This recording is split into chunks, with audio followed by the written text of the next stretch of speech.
are resolved. Mr. Speaker, we've noted some of the membership, of the board might have a potential conflict of interest as we move along. We've also asked the Auditor General to conduct an independent, different from what RBA is doing, an independent special audit on the management of this scheme and report to us within 3 months, including but not limited to the areas I've mentioned up above, on the World Bank, the rent, the debts, and the status of certain properties.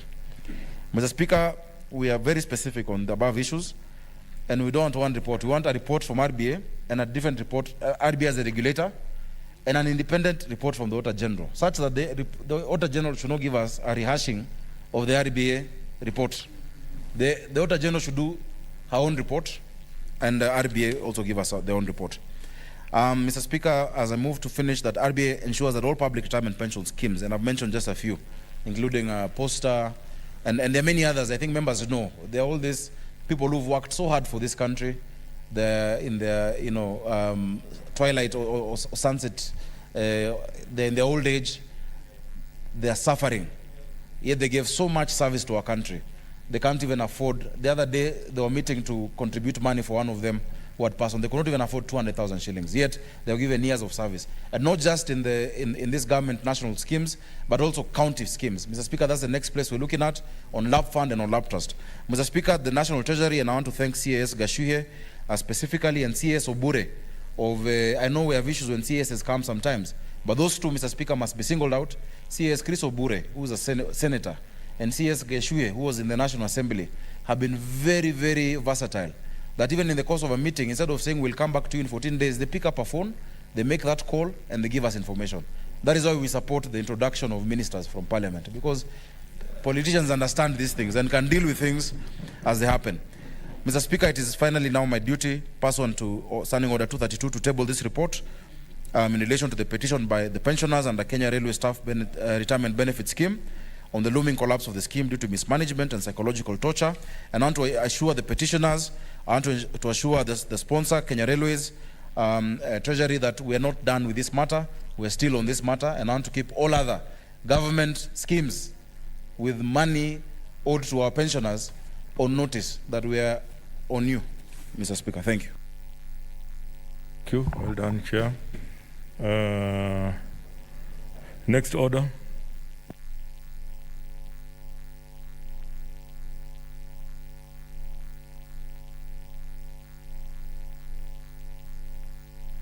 Okay, let's proceed. I don't see any comments.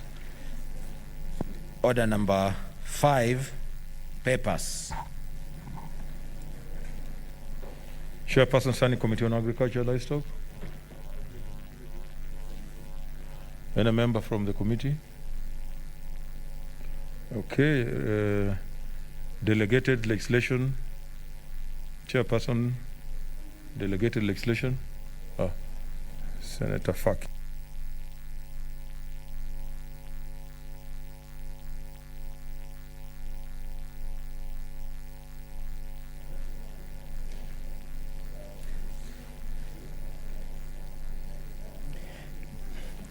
Thank you, Mr. Speaker, sir.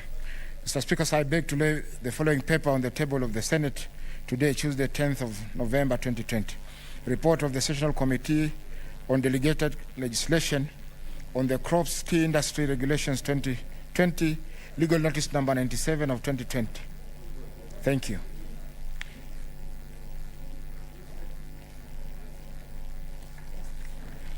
Next order.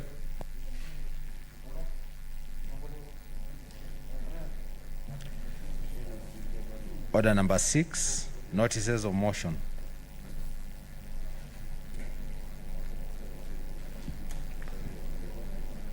Leader of majority.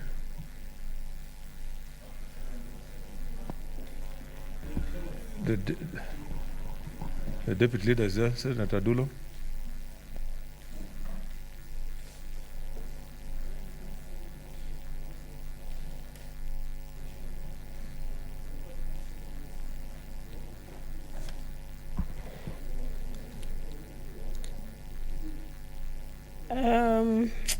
Thank you, Mr. Speaker. I wish to give notice of the following motion. Alteration of the Senate calendar regular session for the 4th session 2020, Part 5. That notwithstanding the resolution of the Senate made on the 27th February 2020, approval of the Senate calendar on 15th September 2020 and 8th October 2020, alteration of the Senate calendar pursuant to Standing Orders 29.4 and 31.3, the Senate resolves to further alter its calendar regular session for the 4th session 2020 in respect of Part 5 to hold one sitting on Tuesdays, beginning on Tuesday 10th November 2020 until Tuesday 1st December 2020, and that the Senate calendar regular session for the 4th session 2020 be altered accordingly. I thank you. Okay. Next order. Is there another one? Okay. Yeah. Madam Chair Delegated. Chair Delegated.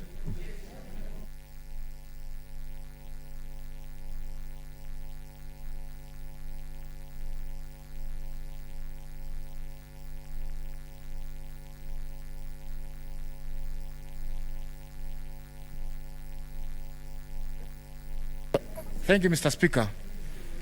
Mr. Speaker, I beg to give notice that the Senate adopts the report of the Sessional Committee on Delegated Legislation on the Crops Tea Industry Regulations 2020, legal notice number 97 of 2020, laid on the table of this Senate on Tuesday 10th of November 2020, and that pursuant to Section 18 of the Statutory Instruments Act and Standing Orders number 2214B and 2215B, annuls in its entirety the Crops Tea Industry Regulations 2020, legal notice number 97 of 2020. Thank you, Mr. Speaker.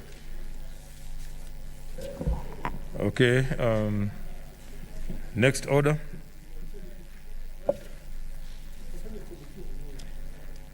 Order number 7, statements. Senator George Haniri.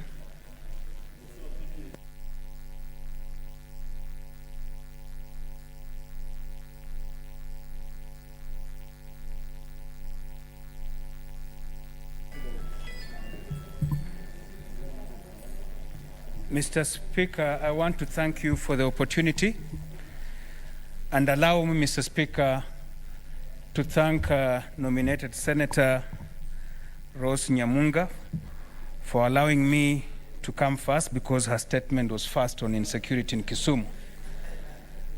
Mr. Speaker, I just want to bring you to attention that Senator Nyamunga is a spouse to a very, very close friend of mine for many years, Engineer Eric Opon Nyamunga.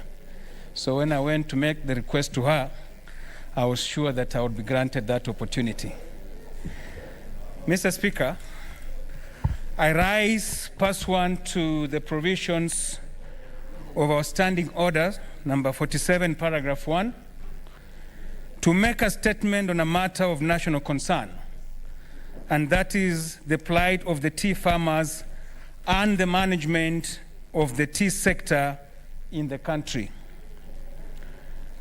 Mr. Speaker, conservative figures from the East African Tea Traders Association, IATA, indicate that tea is the largest foreign exchange earner in Kenya, contributing to 20%, which is equivalent to approximately 117 billion Kenyan shillings in the year 2019.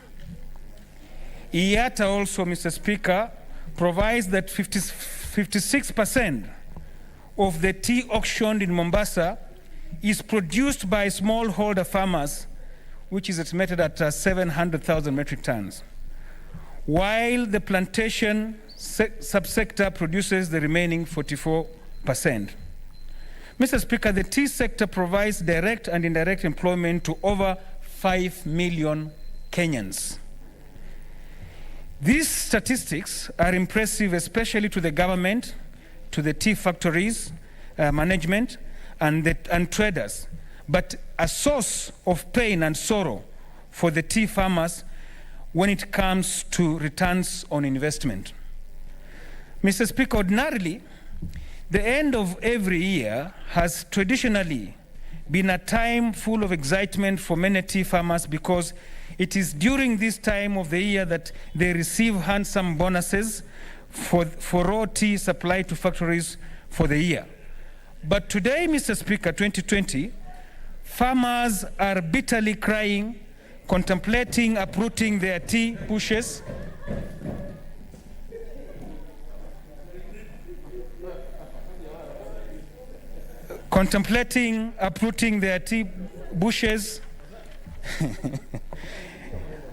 not out of choice or a better alternative land use, but from frustrations and the realization that tea planting is wasted labor, time, and resources.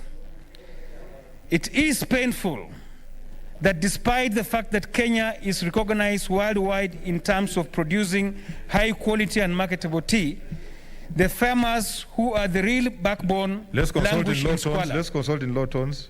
I know there's a bit of excitement.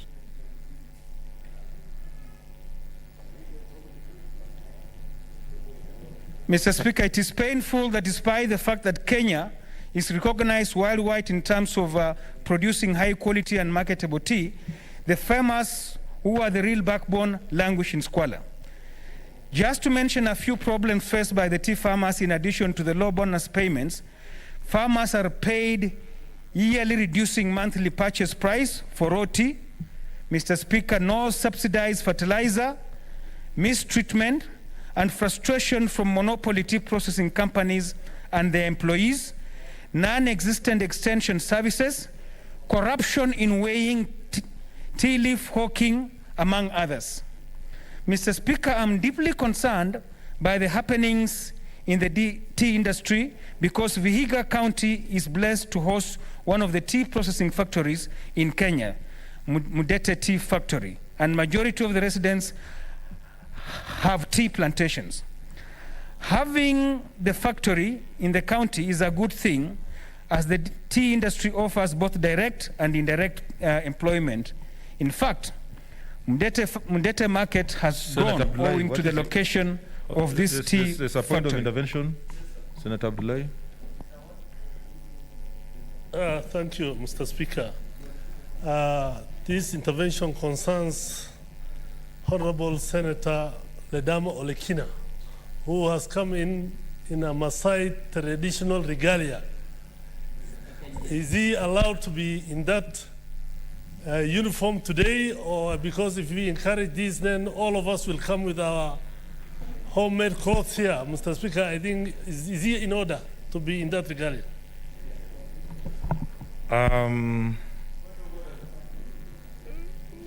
What's your point of order? Yes, Senator Mazaya wanted to respond to that. Yes, Senator Mazaya. I would like to inform if he's ready to be informed. Pardon? He has finished. I wanted to give direction that I'll give. So far as I look at the Senator for Narok, what he's wearing looks like a cultural dress. And I'll give further direction before the end of the session today on whether it's appropriate, but in the meantime, you remain in the House. Let's proceed.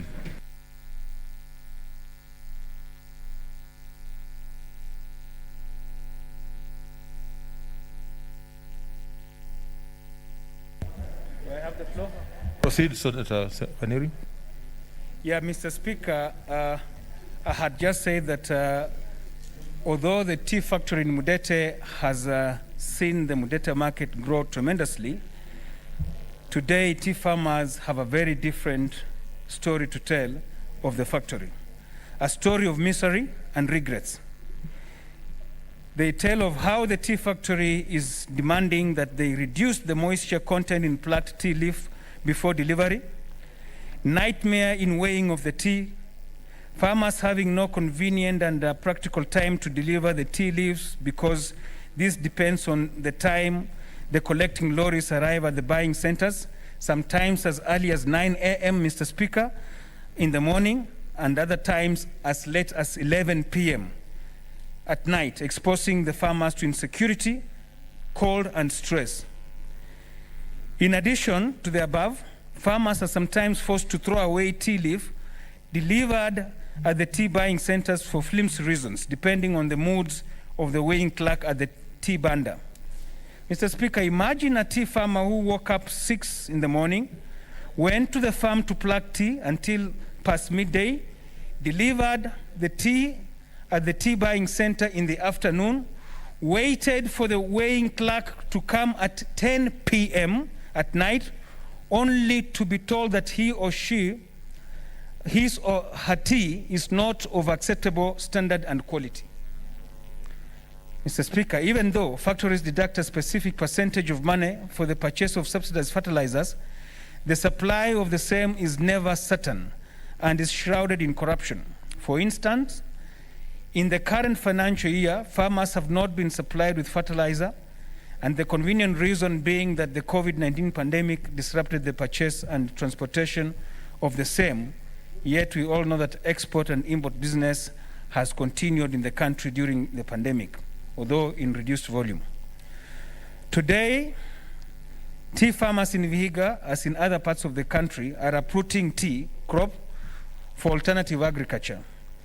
This is on the backdrop of the fact that Kenya's tea is a highly marketable product on the international market.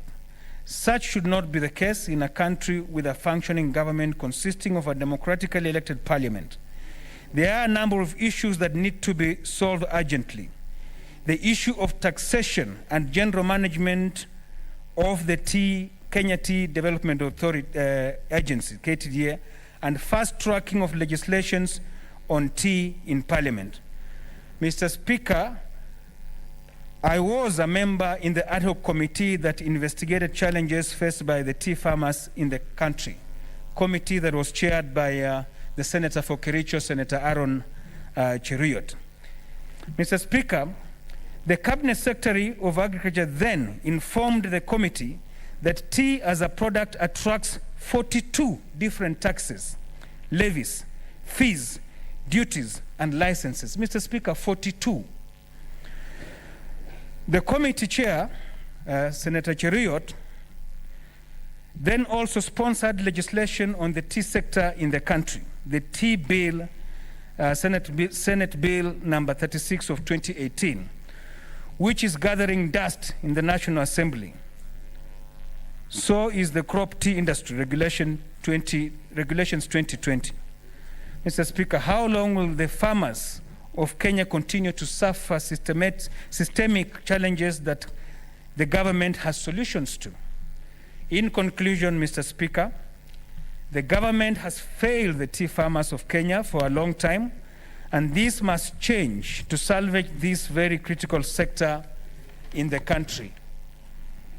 Tea should not be allowed to face the same fate as coffee and sugar industries. Nations are built by citizens under visionary leadership. The happening within the tea sector today proves of a leadership that is weak and visionless.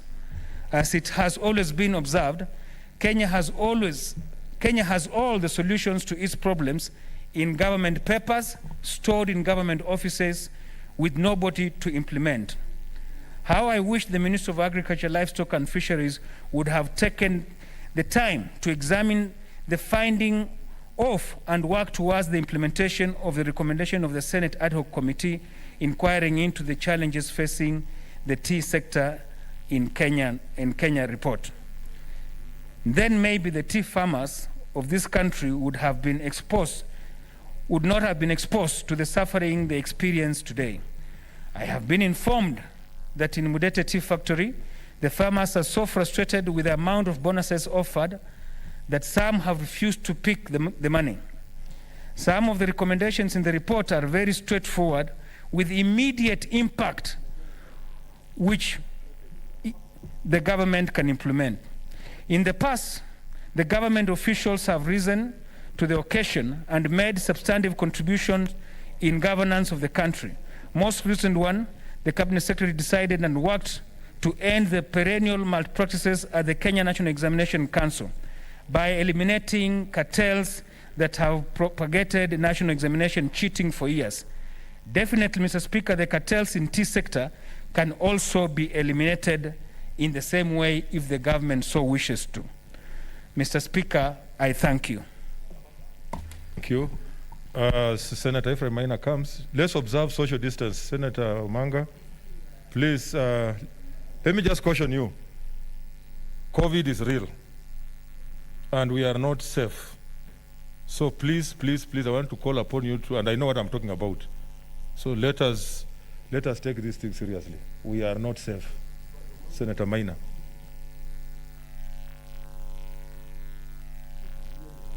Yeah, thank you, Mr. Speaker. And thank you for your cautionary statement, so a bit scaring, but it's real, Mr. Speaker. It is good you have reminded us. Mr. Speaker, I started to support Senator Kaniri on his well-articulated and researched issues on the tea sector. And as I stand here, I want to say the issue is not just the tea. Mr. Speaker, this country needs to relook at itself. This country needs to retrace its steps. Kenya was Kenya. Kenya had a strong economy when we had agriculture as the real backbone of this economy, Mr. Speaker. And whatever else we are doing, it will remain effective, and we are not likely to get the rate of achievement of economic development that we expect. Mr. Speaker,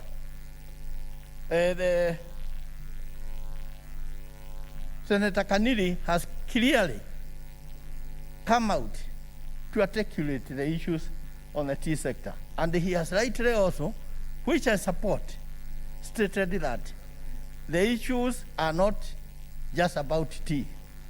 There is the issue of sugarcane, there is the issue of maize, there is the issue of coffee. But Mr. Speaker, I come from a coffee growing area, a tea growing area, and actually a dairy industry area. And I want to say today, farmers are actually the most frustrated lot. Through their hard work and the interest in farming, it has led them to total impoverishment. It is a pity that a government can look at tea farmers, for example, uprooting tea that have been on farms for over 30 years because of frustration, and nothing is being done to alleviate to check on the situation. Mr. Speaker, today the tea farmers are actually a misery lot. People may not understand the tea farming, but most tea farmers have literally nothing else on their farms. And because tea was a most profitable thing, and today we are at the crossroad between tea collapsing the way coffee has collapsed in this country. Today we are producing only about 30% of what we are producing in the 1970s. And one wonders, what magic is there in countries like Ethiopia? What magic is there in countries like Rwanda that they are making money on coffee, tea, and yet Kenya is making none? And when I talk of agriculture, this country will remember there were times, even the pastoralists, the cattle, KMC, our meat used to be eaten in Europe. Our butter used to be on the tables of London, in London, for breakfast from this country. Today we are looking at Kenya, a net exporter of maize. We are looking at Kenya, where you hear countries like, I don't know, Uganda are producing more coffee than Kenya. And there is no complicated science. And I will call upon the government to really look at the policies, really look at the implementation of various policies, and not just have documents reading very well. Yet we are seeing the destruction of institutions that were running. KTDA, Mr. Speaker, was set up as a small-scale farmers organization, and it was set up after independence because the big boys, the Brook Board and others, had their space. Mr. Speaker, it ran as a profitable body, but today it is coupled with mismanagement, it is coupled with stealing, it is coupled with the actual profiteering. There are people who don't own tea, but they are some of the greatest sellers outside.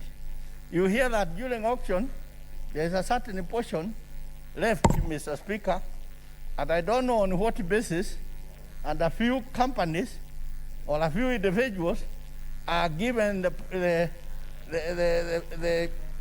window to go at the market that tea outside and then pay the money after 1 year.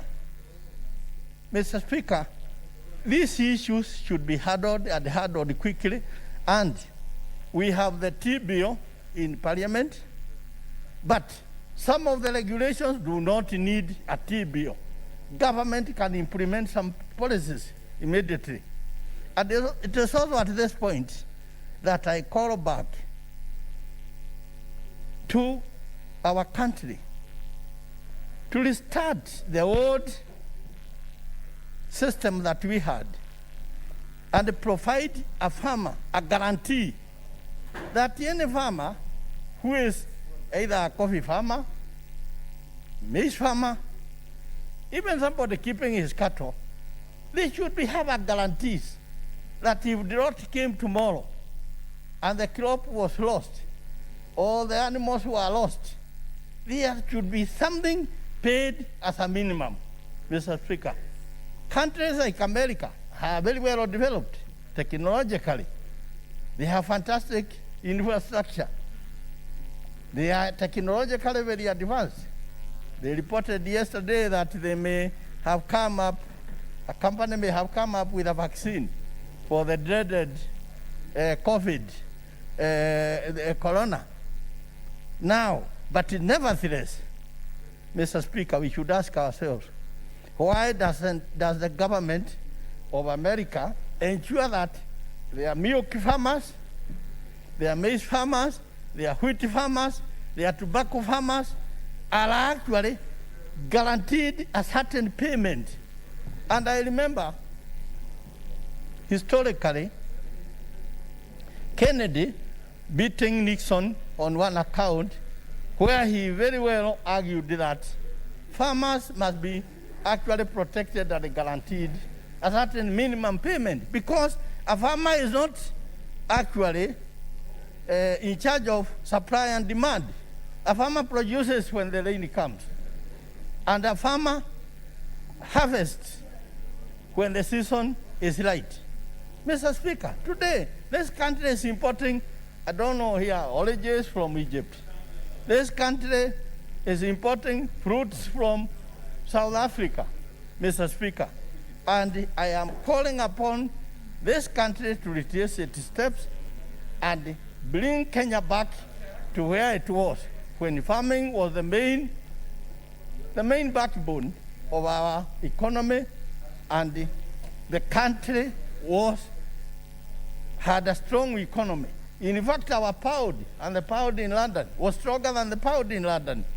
Therefore, Mr. Speaker, Kenya should be a net exporter of everything. We should be having a Boeing leaving here, Jomo Kenyatta, every morning taking fresh fruits to the Arabian countries. And with their petrodollars, we should be getting a premium profit. Mr. Speaker, what is the magic that KMC, which I understand now is being run by KDF, Mr. Speaker, cannot go back and produce the meat the way they were producing in the 70s, 80s. Okay, you need to wind up, Senator. Mr. Speaker. To give an opportunity to others. Mr. Speaker, I beg your pardon. I'm saying you need to wind up so that we give an opportunity to others. I have a long list here. Well, Mr. Speaker, This is I'm just a coming to statement, it. yes. But Mr. Speaker, I'm a farmer. I've been brought up through farming. Senator Maina. And I'm coming to conclude. But I'm saying I'm talking with passion. I'm talking with the sympathy to the many tea farmers, to the many coffee farmers, to the many dairy farmers who are today facing poverty, having been impoverished by the same commitment they had at patriotism for this country. Therefore, I call upon the committee that will be looking at this. I call upon the government to ensure that measures are put immediately and ensure that our farmers are taken care of and Kenya retraces back its footsteps. Thank you. Okay, those who are coming to speak, please condense your contribution so that we give more people time to speak. Senator Mogeni. Thank you very much, Mr. Speaker. I think, Mr. Speaker, Senator Haniri has raised a very important statement before the House. The plight of farmers, I think, afflicts all regions, all counties where there is tea farming. Mr. Speaker, Senator Mutula Kilonzo will bear me witness that 2 weeks ago, myself and Senator Mutula with the Vice Chair, Committee of Legal, we were in a village in Nyamira, in a Kiabonyoro ward, in a village called Menyenya. And Mr. Speaker, you'll be surprised that farmers there narrated to us their plight. A newly married woman who has just come out of honeymoon, but who is a farmer, told us instances where they are forced to stay in tea buying center up to 11 p.m. waiting for the lorries that come to collect tea from tea buying centers. Just imagine somebody's wife in a tea buying center waiting for tea collection from 2 p.m. up to 11 p.m. How inhuman can we be to our farmers, Mr. Speaker? We were told of a case in a village called Menyenya where farmers are forced to take tea to a buying center that is 5 kilometers away from their farm. 5 kilometers. They plug their tea, carry it on their heads, and then trek 5 kilometers to deliver that tea. Mr. Speaker, how inhuman can we be to a very important sector like tea that gives us a lot of money in terms of foreign earnings? Mr. Speaker, you'll be surprised. I don't know about the tea factory in Ganiri's county of Kudete, but you'll be shocked if I gave you the figures of the payments to tea farmers in Nyamira and the larger Kisii region. Mr. Speaker, imagine in a factory called Tombe, farmers were paid 9 shillings bonus. 9 shillings. 9 shillings. In Ogembo factory, 9 shillings. In my own factory, Mr. Speaker, where I grow tea, though I'm a small-scale farmer, 15 shillings. Now, Mr. Speaker, how will you recoup the investments, the input you have put in terms of fertilizer, the tea worker, throughout the year? These farmers, they are not making any money. They are making losses. Mr. Speaker, I went to a village in Madira constituency. I was in Madira on Saturday, in a village called Kiaruhiu, in Kariki village. Mr. Speaker, I was surprised when I stood up to talk about BBI. The farmers who are there, they told me first tell us about the plight of tea farmers. I'm telling you. Yeah? In Madira constituency, the farmers told me, tell us about the plight of tea farmers. And I'm telling Mr. Speaker, the same case, we were in Nyamira 3 weeks ago. And the things the farmers want to hear before you tell them about the BBI and whatever, they want to understand, what are we going to earn as farmers? Yes. Let's be honest to ourselves.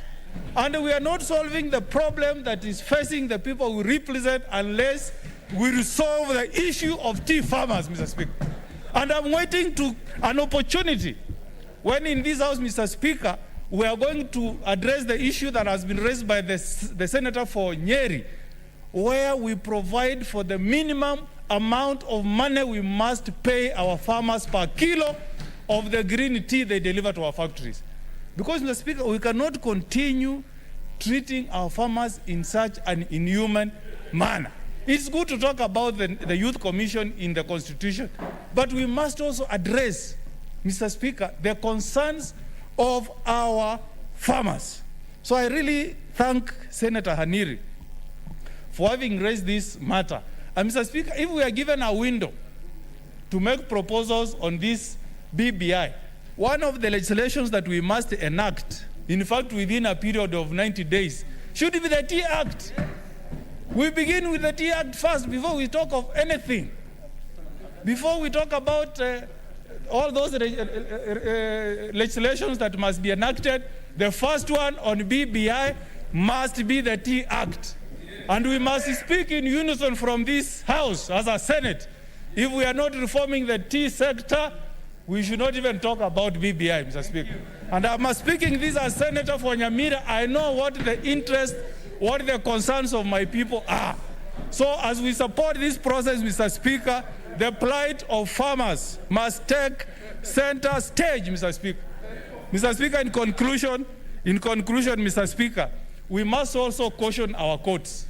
You know, Mr. Speaker, the CS Agriculture, CS Munya, has come up with so many recommendations on the reforms that we need in the tea sector. Including, Mr. Speaker, he has reduced the commission that is paid to KTDA from 2.5% to 1.5%. So that 1% should go to the benefit of farmers. Mr. Speaker, the CS has proposed that we reduce the number of directors in tea factories from 6 to 3, Mr. Speaker. What has happened, Mr. Speaker? Some cartels have gone to court. They have obtained an injunction reforming these reforms. Honestly, we must ask our courts, are we serving the interests of Kenyans, or we are serving the interests of a few cartels? I want to appeal to the judiciary, and we respect the independence of that institution. Some of these matters, Mr. Speaker, should really be fast-tracked. This matter was in court in June, ex parte, what lawyers call ex parte, one party in attendance. And the hearing date for the inter-party hearing was given for November. And the farmers are suffering. So I really want to urge our members who are serving in the judiciary to fast-track some of these cases so that we don't cause a lot of suffering to our farmers. I fully support this statement, Mr. Speaker. Thank you. Okay, before we proceed, I promised to make a ruling on Senator Ledama's dressing. Honorable Senator, I want to refer you to, and as I make that ruling, I want to refer to two instruments that I have. One is my own rules, Speaker's rules, and two, the Constitution. If you look at my rules 5, it says, senators are required not to enter the chamber, lounge, or dining room without being properly dressed. This means that a male senator shall be dressed in a coat, a collar, tie, long trousers, socks, and shoes, or service uniform, religious attire, or such other decent dressing as may be approved by the Speaker from time to time. An equivalent standard shall apply in respect of women senators who may also wear kitenge or such other African attire. Now, if you look at our Constitution, Article 11, this is what it says. The Constitution recognizes culture as the foundation of the nation and as the cumulative civilization of the Kenyan people and as a nation. Honorable Senators, we all know that we represent counties, and certain counties have their own cultural dresses. And given, for example, Narok and Kajiado, their cultural dress has been recognized world over as one of that represents even Kenya as a country. So it would be very unfortunate for me and unconstitutional to order Senator Ledama to get out because of what he's wearing. Therefore, having read the two, as a speaker, I rule that he's decently dressed and he should remain in this house. Senator Cheriot. Mr. Speaker, that's a very wise ruling, and I support it 100% in enriching our culture. That's a very good ruling, Mr. Speaker. Senator Cheriot. I think you need to go further, Mr. Speaker, and in order to promote our youth, many of whom are jobless. Very soon we shall instigate that before members of this House walk in, we shall be checking where the suits they are wearing are made from. Mr. Speaker, many of our young people will make a good living out of fitting and properly dressing the leaders in this House, Mr. Speaker. That's a requirement that we need to consider so that all these Italian suits can disappear. And we have suits made by young people from Kisii, Kericho, and we come and display them. Anyway, Mr. Speaker, this is a very important issue that our colleague Senator George Aniri has brought to the attention of this House. Mr. Speaker, he has brought it so well and reminded us the journey that this House has traveled with the tea farmers of this country. That in 2018, we formed a committee and we went around the country, visited at least, I think, almost 9 or 10 of the 13 tea growing counties in this republic, Mr. Speaker. After which we proposed a report before this House and jointly together with that committee came up with that bill. And like Senator George Haniri has rightfully reminded this House, that bill continues to enjoy a lot of delay at the National Assembly. Mr. Speaker, I have made efforts to follow up and find out what is the reason and the cause of the delay.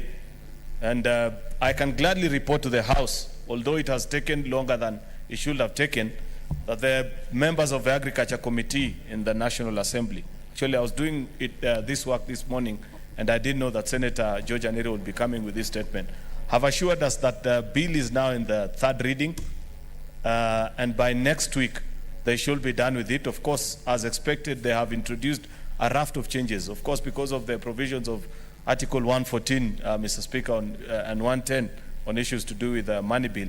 There are so many things that we would have wished to address, including some of the concerns that Senator Haniri spoke about on the number of taxes. The tea farmer is the most taxed citizen in this republic, Mr. Speaker, and we would have wished to propose waivers.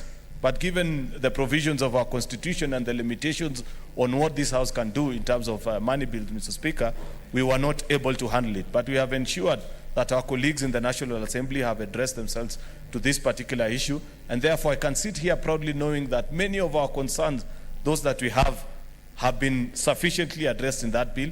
Mr. Speaker, I do hope that when they later on give that communication later this week, and that's why I was a bit apprehensive when I heard the leader of majority propose that perhaps later there'll be a debate on limitations of the number of days we shall be sitting. I was concerned. It is my sincere most wish, Mr. Speaker, that before we break for this session of Parliament, that we conclude this particular matter once we receive the communication from the National Assembly.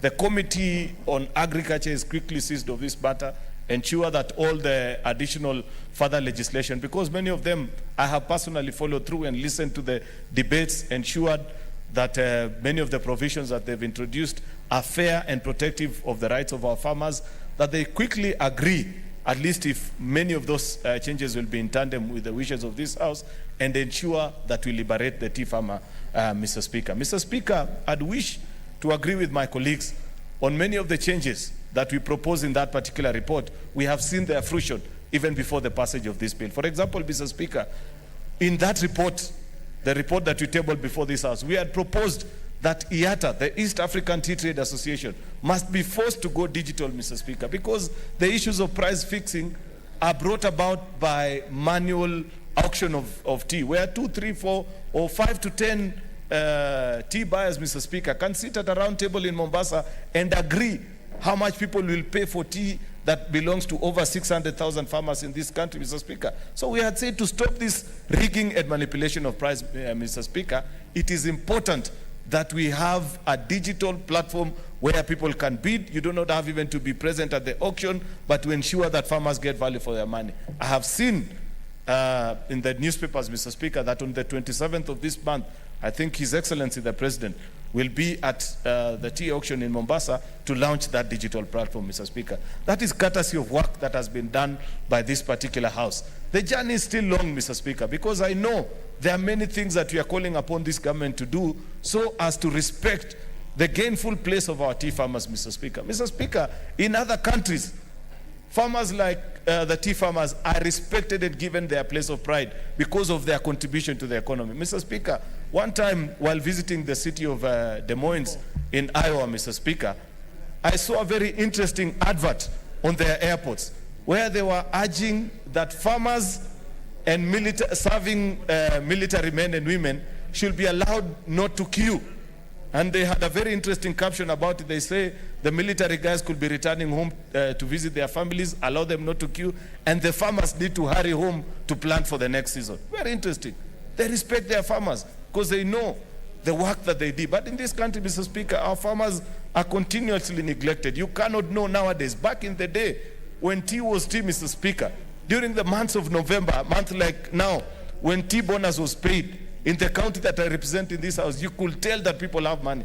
But nowadays, whether it is paid or not paid, there's no difference because of the many bottlenecks that we have introduced in this sector. Mr. Speaker, I agree with Senator George Aniri that despite the fact that various gains have been made, a lot of work needs to be done, Mr. Speaker. I agree with Senator Okongo Mogeni, and this morning with a group of other friends that represent tea farmers in this parliament, we gave out a press conference, Mr. Speaker, and we are calling out for the inclusion of, for the creation of a guaranteed minimum returns fund in the BBI, Mr. Speaker, so that you ensure that as a farmer, when you do plan your green grams, your corn, sugar cane, tea, coffee, whatever you produce, that this government ensures that there's a fund that stabilizes the market for them. That if it gets to a point for reasons that are beyond the market forces, farmers end up earning lower than the usual price, at least there's a fund that, that ensures that that market is stabilized, Mr. Speaker. It is my sincere hope that those views will be taken into consideration and we shall be able to take the concerns of our tea farmers. I know there are many things that I have wished to say, but in the interest of our colleagues who want to say other things, Mr. Speaker, let me leave it at that, but appreciate the statement by our colleague Senator George Aniri on behalf of the tea farmers. Thank you, Mr. Speaker. Mutula Kilozo Jr., Senator. Thank you, Speaker. Speaker, first I want to echo the sentiments of Senator Omogeni. The Senate Committee on Legal Affairs saw actual suffering of a tea farmer. Actual. Where a disabled farmer in Nyamira, and because the directors had disagreed, this tea farmer who's disabled, and I thank Senator Omogeni for buying a wheelchair for him, is forced to travel 5 kilometers to deliver tea and 5 kilometers back. And in most cases, these tea factories and tea corporations, some of them are exercising discretion as to whether they can collect the tea. Mr. Speaker, I am of the view that a true shared prosperity of this country is making sure that the small people like those ones, like that gentleman who is disabled, Mr. Speaker, can make money out of tea. People like Senator Cheruiyot and Senator Nandi, a large portion of the land they occupy is tea. I'm aware of a Dubai company that is repackaging our tea. Mr. Speaker, it's repackaging our tea in Dubai and selling it. It's not like tea is not a marketable crop. But is it possible that Senator Cherargei and Senator Cheruiyot and the people they represent and all those politicians are so comfortable because they don't make enough noise about tea. Part of Kericho, and the large part of Kericho where Senator Cheruiyot comes from, the tea is being farmed by foreign companies. Nobody's making money out of this. So, Mr. Speaker, I want to agree with Senator Haniri. But we have spoken too much. We have said too much. We have formed too many committees, Mr. Speaker. We have passed too much legislation and no action. It's unfortunate. I hope at some day, Mr. Speaker, we can make sure that the tea farmer in Kenya can make money out of the tea that is growing all over the country. Because there are investors from all over the world who are prepared to come to the country because of the tea that we farm. Mr. Speaker, I thank you. Senator Chararge. Mr. Speaker, thank you for this opportunity. I want to thank Senator George Kaniri, my neighbor, for this statement on the issues of tea. I think we agree that tea is one of the economic backbones, especially in Nandi County. 3/4 of Nandi County is covered by tea. There are many bottlenecks, and I think most of them are either legal regime, and we have agreed that this issue, I saw the minister in charge of agriculture try to bring tea regulations, which created a tea storm in a teacup the other day because of various interest groups that have been there. Mr. Speaker, I think we need to agree on how to proceed, especially on the review of regulations and legal regime within tea. Farmers of tea nowadays pay more to tea picker than the tea owner, because they take a lot of money, they pay a lot before you pay subsidized fertilizers and many other challenges that the tea sector is facing. Another factor that is facing, Mr. Speaker, and I hope the Committee of Agriculture will guide the House on this, is on the issue of auction, especially in issues of Mombasa, the running of sales of tea, as my brother Senator Mutula has said, that it is becoming one of the biggest challenges in the sale of tea, because tea should not be something, Mr. Speaker, that you should be using a lot of money to sell, because everybody in this country and even across the world, although coffee is overtaking it, are taking tea. And therefore, Mr. Speaker, I think we need to agree on how to proceed. The third issue, Mr. Speaker, is on the land historical injustices. You realize that, and I'm happy that Senator Mutula Kilonzo Jr., Senator Okongo Mugeni, and Senator Vice Chair of Justice Legal Affairs, Senator Naomi Wako, we had a privilege of being in Kericho County, courtesy of Senator Aaron Cheruiyot, and you could listen the pain that in as much as there is huge tracts of tea farming within Kericho, Bomet, and Nandi, where my brother Senator Langat comes from, the biggest beneficiaries and the owner of those tea farms are majorly multinational companies. And the elephant in the room is try and address the issue of land historical injustices, because most of the land, Mr. Speaker, that where tea is grown is still owned by the British veterans, is still owned by multinational companies, is still owned by various cartels in this country. And I think even as we address the tea reforms within the tea sector, we must address the elephant in the room of land historical injustices, Mr. Speaker. The fourth point I want to make is that, Mr. Speaker, I agree with the argument that we need to introduce guaranteed minimum returns.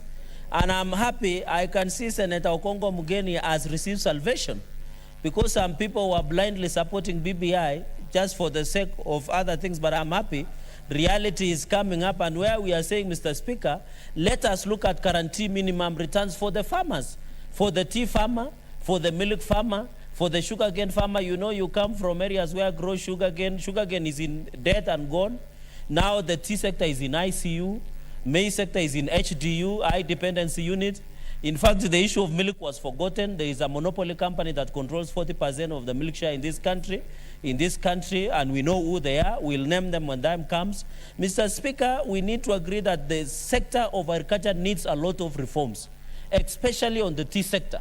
And I want to warn cartels and other interest groups that they are slowly want to frolic and want to creep and want to sneak into management of this sector. They are the same people who have given Kenya Meat Commission to military.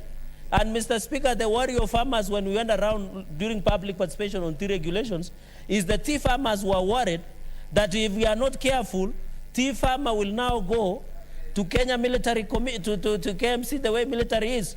If you take the tea sector now and take them to military, how will we access? And that is a protected area, Mr. Speaker.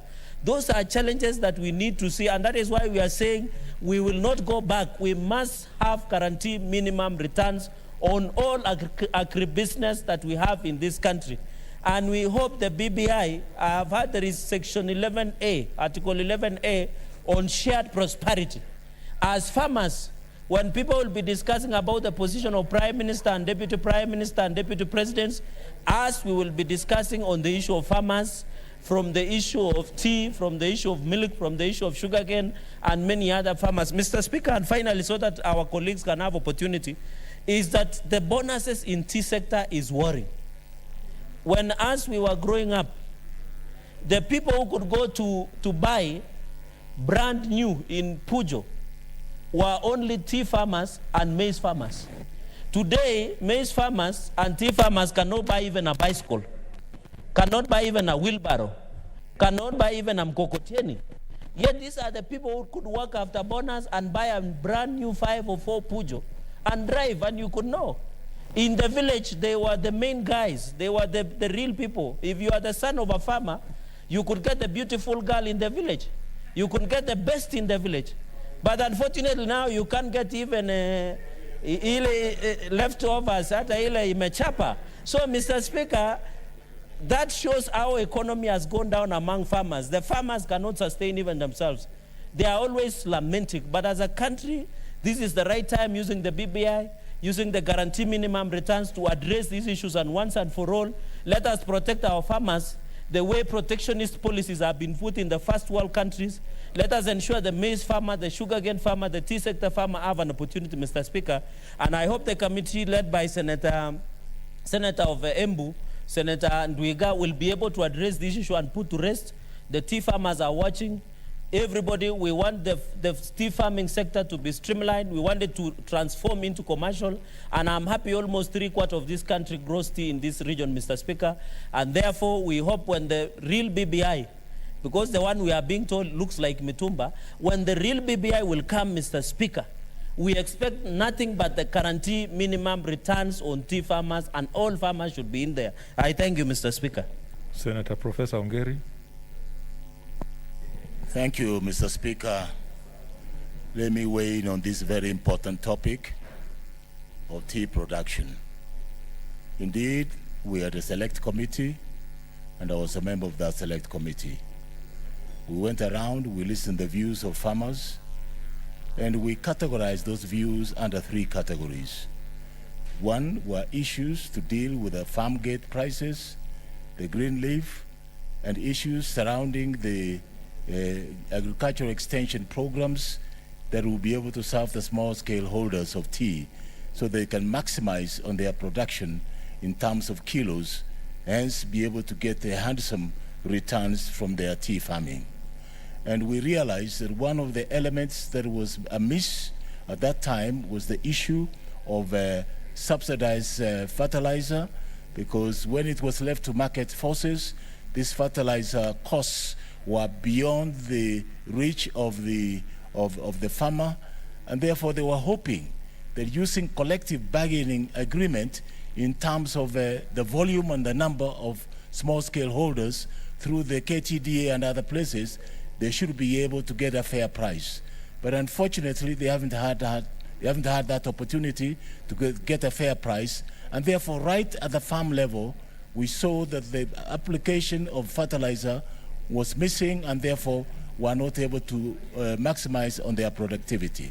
Secondly, we also noted that the support agricultural staff, the extension officers, that were very important and critical to help the small-scale farmer assess his potential, were missing, and therefore they were not even available. Therefore, the farmer picked it up from their cultural practices, the way they have seen it, handed it over from one generation to another, and therefore that was something that was missing. The second point, Mr. Speaker, that we noted is the bottlenecks in terms of the delivery of the green leaf to the factory, and also delivery of the tea that had been already processed to the auction market in Mombasa. Again, the transportation costs were prohibitive because they were going according to the market forces, and therefore they were out of reach for this farmer. And these are costs that had been hired, privately hired, and therefore the prices kept on fluctuating, and therefore there was no stability in transportation costs that required this element of the processed tea to reach the auction market. Then, of course, there was the problems at the auction market. These are players. They are local players, they are international players, they are business players. And therefore, that market can be manipulated in many ways when you get some of the products being offered on auction and others on private sale.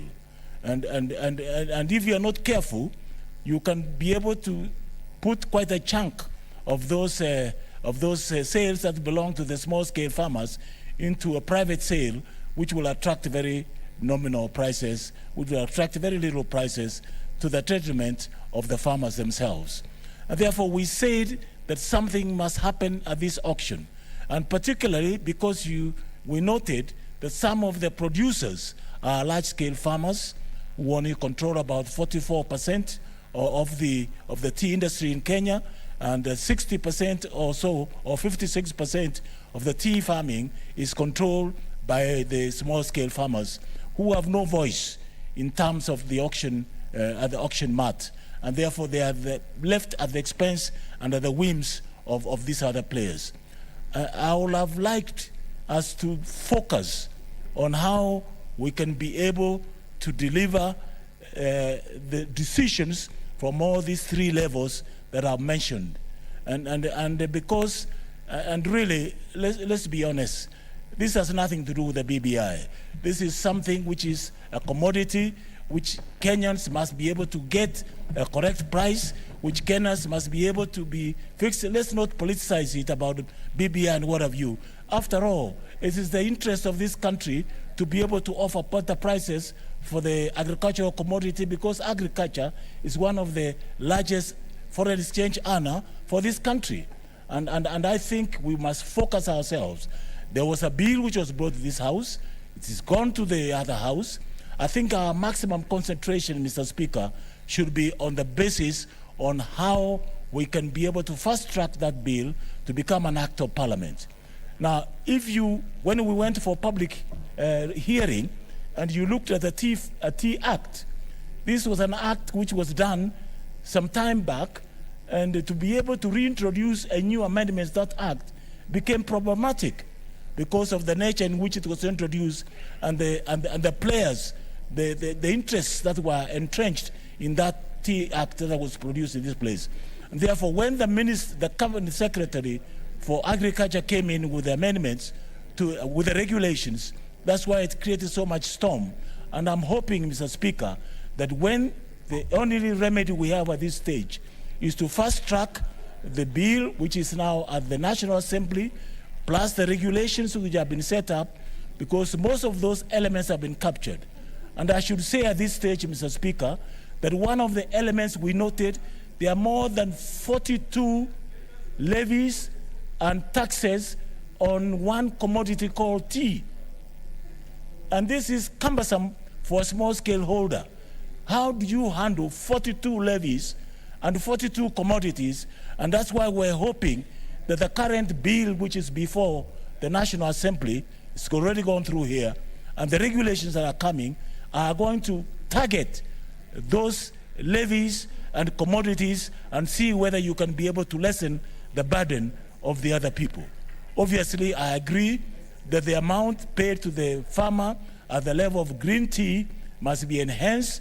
Currently, they are being paid by KTDA 17 shillings per kilo. It will be much more prudent to be able to pay the farmer so that he can cover his costs and not be able to wait upon the bonus, which is unpredictable, which is not fixed, and you wait for something that you don't know how it's going to turn. Like this year, the bonus has not been attractive. Other years, the previous years, other years, about 5-10 years ago, the bonus was very attractive. Some factories in the east of Kenya were paying about 67 to 70 shillings a kilo bonus. But this year, they got below 30 shillings. In the western part of Kenya, the bonuses were below 20 shillings, depending on where you are. And some as low as 8, 9 shillings, 7 shillings. And therefore, this is very unpredictable. We need stability and predictability on the farmer, how he can earn decent bonuses, but at the same time, he must meet his basic costs at the green level. Therefore, we must give him a guaranteed minimum returns at the green level position, so that he can also be a major player in the market fixing. And I think we need to fix the auction and be able to do it. Now, I heard about the digitalization of this platform in Mombasa. Yes, in one way it's good, but in the other way, if you allow it to go to the international digital platform, you will be thoroughly manipulated. And therefore, you may not even have a desired effect. I think we should go for a minimum controlled digitalization platform that will guarantee the safety and the sales of the small-scale farmer at the auction market. Rather than open it widely, you will be just swallowed in the international digital platform, and the farmer will get absolutely nothing, or may end up worse than ever before. Therefore, Mr. Speaker, I think we should soberly look at this matter. It affects not only the tea farmers, also our sugar factories and other factories that are there. And I empathize with the farmers, because right now they are in big, deep difficulties. And I hope that this bill will be fast-tracked and be able to become an act of parliament with the regulations. I thank you, Mr. Speaker. Senator Ali. Thank you, Mr. Speaker. Even if I'm not a tea farmer, I wish to support the statement by Honorable Kaniri. What I'm aware of, Mr. Speaker, is that Kenyan tea and Kenyan coffee are the best in the world. They are even used for blending of other teas and other coffees. In that case, why shouldn't our tea be more expensive than others? Why should we just give to others to go and buy cheaper teas from somewhere else, or coffees from Brazil and some other places, and they use our coffee and our tea to blend theirs? This is a very serious issue, Mr. Speaker. If a normal can know this, what is happening with the agricultural people, what's happening with the tea farmers, what's happening with the coffee farmers, what's happening with the Ministry of Agriculture in this country, and all the organizations, KTDA and all the others, Mr. Speaker. Mr. Speaker, I want to support this statement seriously, and I want to ask the National Assembly and all the Committee of Agriculture in this House to look into these things and come up with amenable solutions to make sure that our farmers benefit as much as possible from their resources. Thank you, Mr. Speaker. Senator Mbogo, Chila yako.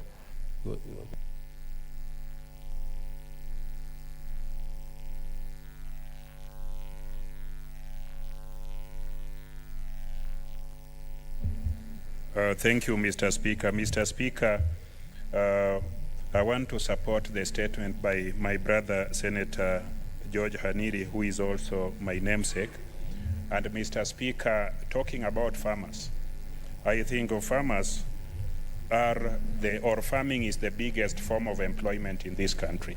When we talk about our 47 counties, the mainstay of revenue, the mainstay of employment is farming.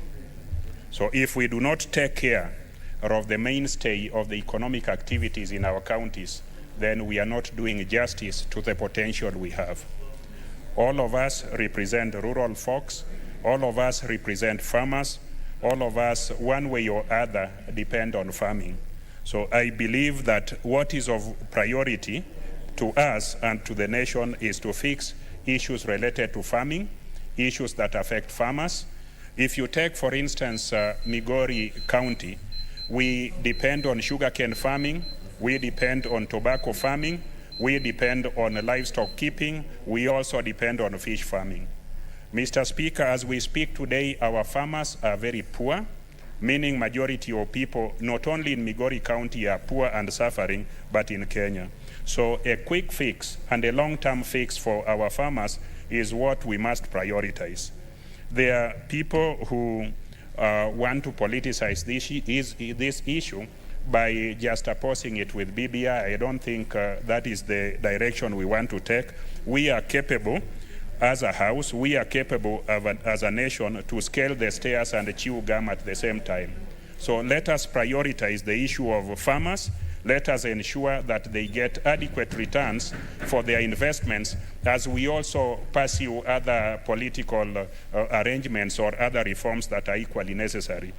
So, Mr. Speaker, I want to support this and urge our colleagues as we look at tea farming, coffee farming, let us not forget sugarcane farming, which employs more than 10 million Kenyans depend on sugarcane growing, directly or indirectly. We have cane cutters, we have loaders, we have drivers, we have people who are directly employed in mills, and also people who are distributing cane products. All of these are farmers. Let's not forget our livestock keepers. Let's not forget our fish farmers. Let's not forget our pyrethrum and our other farmers, because once we empower them, as a nation, we are going to empower ourselves and we'll live a very happy and long life as we smile all the way to the bank and back to our homes. Thank you very much, Mr. Speaker. Senator Langat. Thank you, Mr. Speaker, for also giving me this opportunity to add my voice on this very important statement from Senator Kaniri. I want to say, Mr. Speaker, that tea sector, when we were young, was one of the greatest employers in this particular country, especially to the youths. And when we see farming declining in this country, it's an obvious reason that employment will also automatically follow it. Yesterday, Mr. Speaker, I was coming from Bomet, and what I witnessed in Mayu is an upcoming danger to this country. I would wish Ledama could listen to this because he's a neighbor to that particular place. The youths came out yesterday in Mayu to block the road, the highway to Nairobi, simply because the government has gone down to harvest sand, which it has been a source of livelihood to them. The police raided to that particular place, but they were overpowered by the youths. So the more we actually fail to empower these youths through promoting the agricultural sector and other avenues, the more we breed danger to this particular country. So I want to say the tea farming, in fact, this is the right word, the plight of the tea farmers. When you get to the tea farmers where I come from, the buffet rate is so high, Mr. Speaker, simply because when the tea farming was still very profitable, most of the people planted tea to the point that they left no room for food crop farming. This is because they used to get a lot of money that they could buy food. Today, malnutrition and starvation is very high in tea planting areas. So I want to say this is a very serious issue that should be addressed seriously. And I want to say, to make the matters worse, when you see in Bomet and Kericho and other places, Nandi and Vihiga, those tea growing areas, it is so green and attractive that people can easily imagine that these are the best places that wealth is being generated, which is actually a mirage. So more oftenly, those particular places don't receive even any help from any NGOs. So those people are suffering. The tea farmers are really suffering. And I want to say, even the multinational farm plantations in our places, they are declining, by the way, Mr. Speaker. And they used to be greatest employers of our youth.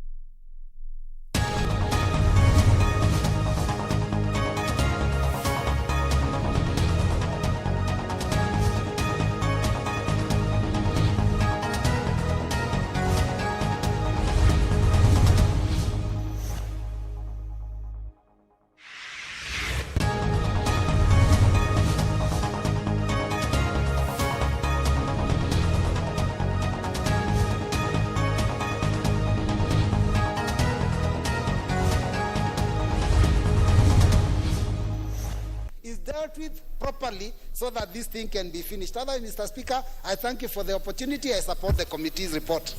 Member for Baringo.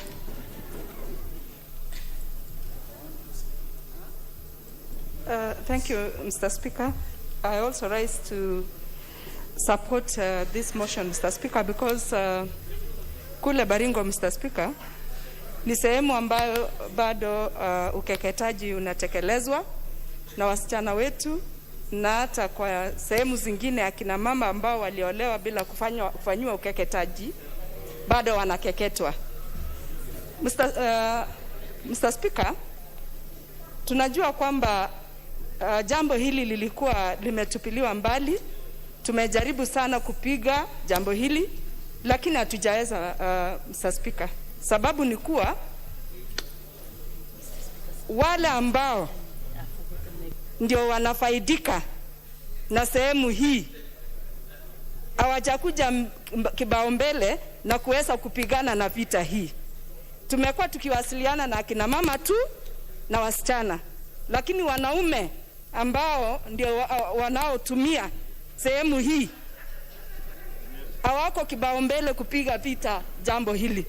Katika hiyo hali, Bwana Spika, tunaona kwamba hata sisi tunapoenda kupiga jambo hili vita, wale ambao wanatumia hawaji mbele kusema kwamba tukionja hii ama ile iko na tofauti ndio wanawake wawache basi. Tunahitaji wanaume waje mbele watueleze ile imekeketwa, ile imekatwa na ile haijakatwa gani ndio gani.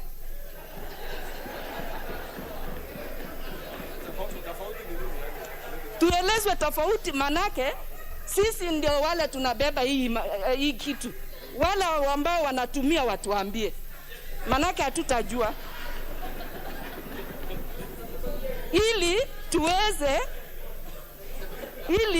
tuweze kuhamasisha wasichana wetu, ndio wasichana wajue hii hapo ikikatwa mwanaume hata nitaka. We need to approach these things, Mr. Speaker, sir, from different angle. From a very long time, we are just talking to women and men. We are just fighting from the women part, Mr. Speaker. And for a very long time, when we go for these meetings. Now, you see, if you decide to use Swahili, just use Swahili consistently. Haya, tuendelee. Bwana Speaker. Endelea sasa na hiyo mambo ya ulikuwa unasema.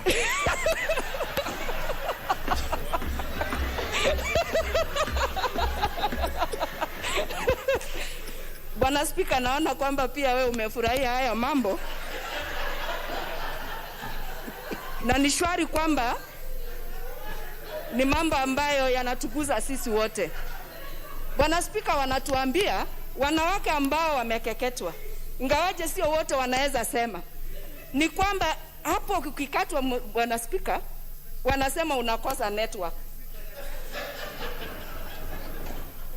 Na hii network ndio inahitajika. Ikawa sasa wanaume kazi yao ni kutunyanyasa sisi, wao wanapata network, sisi hatupati network. Kwa sababu hiyo tunafananisha kama aerial ya Safaricom. Katika hiyo hali, Mr. Speaker, hata afya ya wanawake inakuwa ni kama kudhulumiwa, kwa sababu katika ile act ni kama kulazimishwa. Wakati wa kuzaa wanatuambia uchungu ni mwingi sana, na ili hali tunaendelea tu kuwalazimisha na kuwaweka katika hali ya kukeketwa kwa lazima. Ni wakati sasa wanaume tunawaomba, kujeni mbele tukapiga hii vita pamoja. Mtuambie gani ndio bora kuliko hiyo ingine. Asante, Mr. Speaker. Member for Mavoko, I'm sure would be able to deal with that one now. Thank you, Mr. Speaker. Mr. Speaker, from the onset, I must say that I support this session paper. Mr. Speaker, let me explain to her before she forgets that when a lady is genitally mutilated, she is not well greased. So, Mr. Speaker, when you mutilate this organ, and I agree with what members. What did you say? Go visit. Grease. I think grease is in the machines on motor vehicles. I mean, Mr. Speaker, I agree with the lady that we should tell her. In fact, and I want us to speak here because we are leaders. And I think even our young girls in our homes should know that mutilation of that organ is bad. And Mr. Speaker, I am saying one that is mutilated is not well lubricated for the game. Mr. Speaker, I think it is important. In fact, I want to tell this House, in our community we have gone to the next level, that we even move it from its natural condition to even make it longer, Mr. Speaker. Mr. Speaker, this is an attraction. Mr. Speaker, this is a source of pleasure. Mr. Speaker, let me tell the truth. We have seen even from other communities, those men who pretend that they mutilate, they practice FGM, Mr. Speaker. They are the ones who go from pangwa candles for these ones who are not mutilated. So, Mr. Speaker, I want to tell our men and those communities that are practicing this one, you are denying our women a crucial, fundamental pleasure that they should enjoy. So, Mr. Speaker, I think if we implement this, and I think God created us with a purpose. So when we go ahead, I'm not saying circumcision is bad. I am not saying anything. It's biblical. But when it comes to the ladies, for men, but it comes for ladies, Mr. Speaker, we must protect them. We must safeguard them so that when they reach at a time, Mr. Speaker, be it medically or they want to change, maybe it becomes, it is, you know, the Bible says if it is the hand that's making you sin, if it is a finger, Mr. Speaker, cut it. So if that position, if a person reaches that point, then let them make their own volition to decide whether they go for FGM, but not us, as citizens of this country, to advance all forth. So, Mr. Speaker, I support this session paper that FGM must be criminalized. Thank you, Mr. Speaker. Member for Wajir.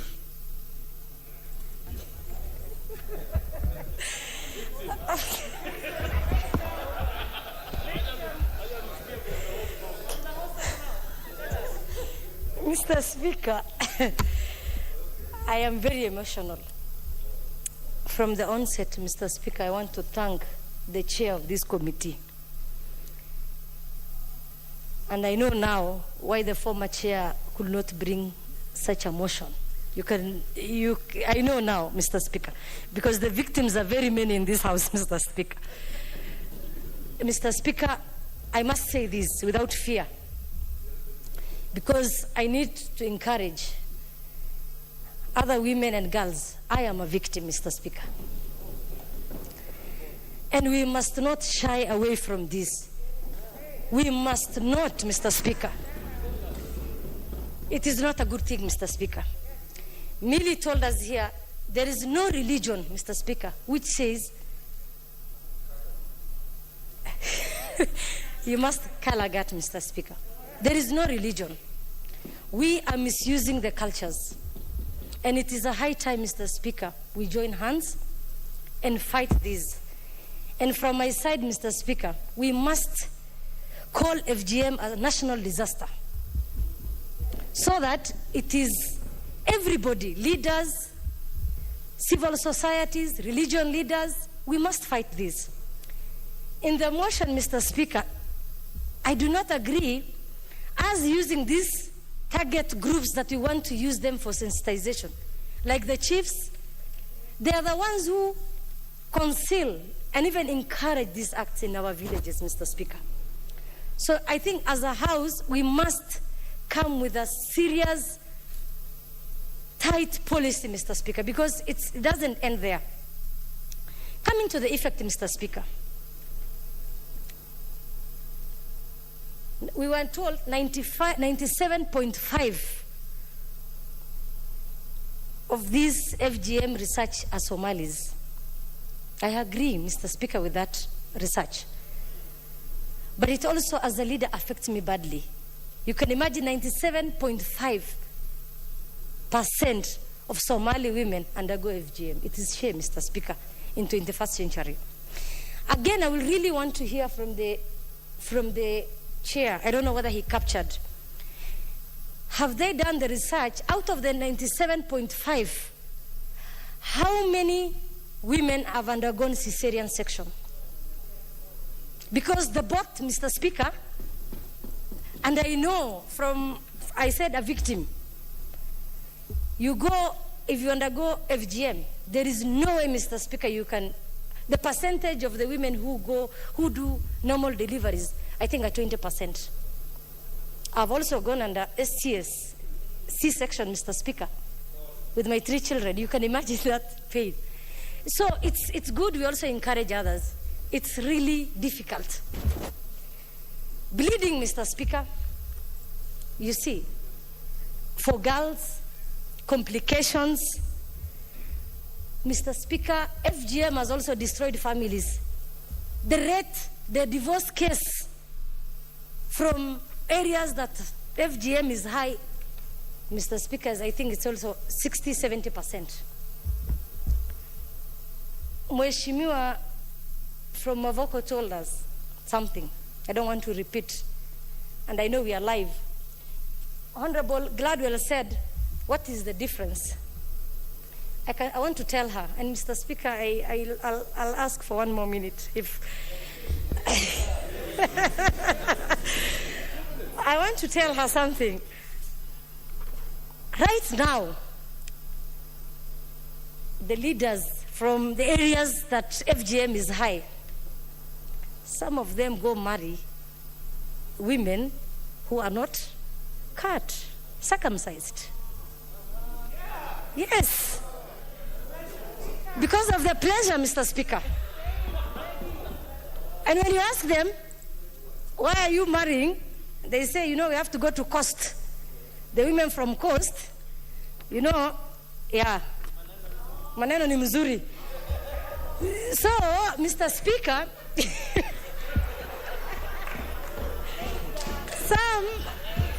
Mr. Speaker, so I want to tell Honorable Gladwell here.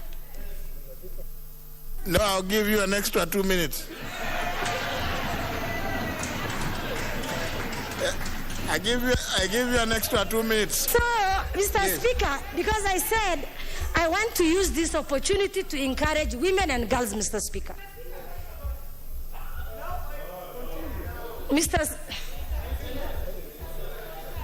You know, Rosa Boy, you just want to argue. Okay. But thank you, Mr. Speaker. Mr. Speaker, the honorable members confused me because she was speaking in English and she suddenly turned into Kiswahili and she said, maneno ni mzuri. It was Mr. just Speaker, one word. It was just Mr. one word. Speaker, I'd kindly request the honorable member to explain what maneno ni mzuri is. Thank you, Mr. Speaker.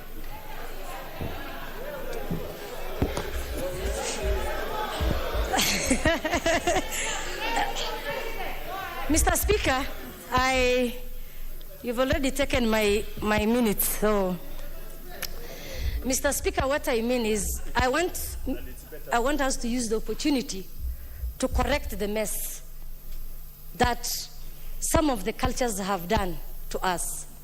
And it is injustice, discriminative to us, Mr. Speaker. And I want to say this without fear. Yes, it has caused a lot of divorce cases in areas that FGM is being practiced. But again, as Millie said, we have women, Mr. Speaker, as a result of FGM who are going to do surgery, Mr. Speaker, right now. Reconstructive surgery. What do they want? They want pleasure. It is true. It comes with pleasure.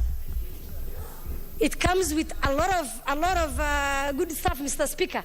So I want to ask the Ministry of Gender to up their game, to use that office very well and go to the grassroots and rethink about the people whom they are using to eradicate this mess. Mr. Speaker, we must come out as leaders, regardless of your religion, your culture, and where you come from.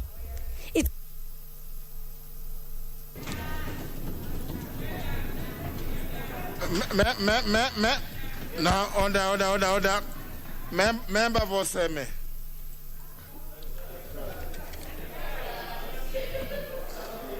Thank you, Mr. Speaker, to give me this opportunity.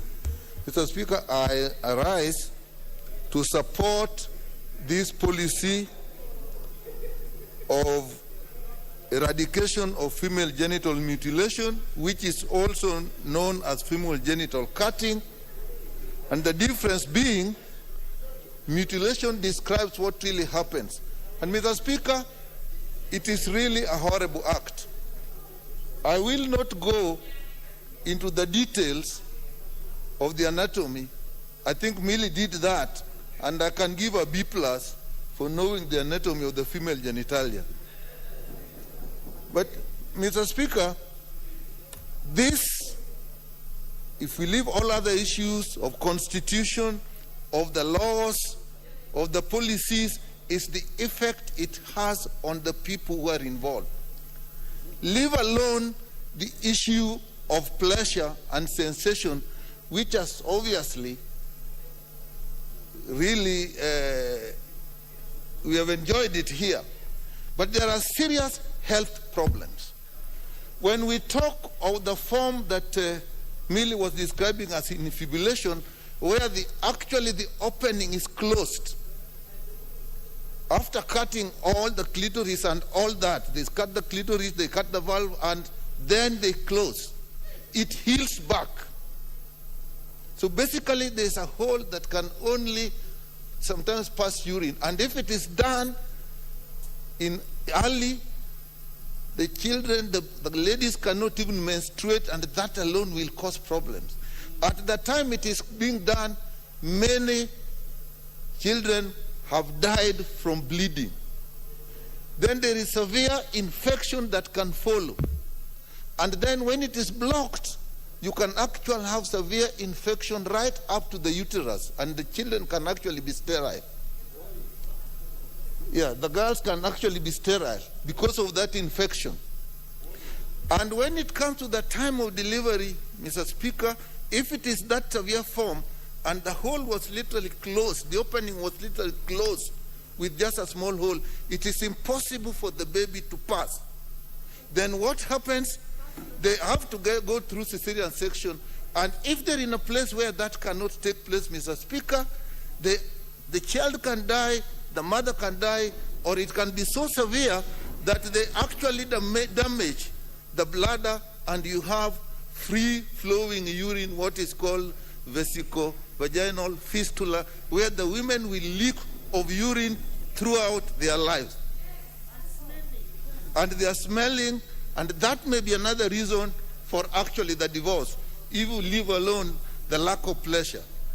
So in reality, Mr. Speaker, if one has to watch this being done, the videos where it is being done, then you will prefer the word mutilation rather than cutting. And therefore, I think, Mr. Speaker, this is something that we have to really fight. I had the opportunity when I was in the Ministry of Gender, and there is an approach. The Honorable Lady from Baringo, as was talking, people were actually joking. One of the approaches is approach the elderly people, the custodians of this, and actually involve them in discussions. And during that time, we were actually able to get agreement and signed agreement by the elders, the Jurinjeke, in West Pokot, and in Kuria. And looking at the data, it seems like it has made some effect. So, Mr. Speaker, the desire now to move the policy, the old policy was of abandonment, which looked voluntary, to one of eradication. Mr. Speaker, I support that. We must move from abandonment, which looks voluntary, to actually eradication, where we have to actually come forcefully with the force of law and actually eradicate this. So this policy of acceleration by 2020 maybe a little ambitious, but I think it is something we should take and put enough resources and put the laws, enforce the laws, and get this eradicated if we can. Thank you, Mr. Speaker. The Honorable Soipan.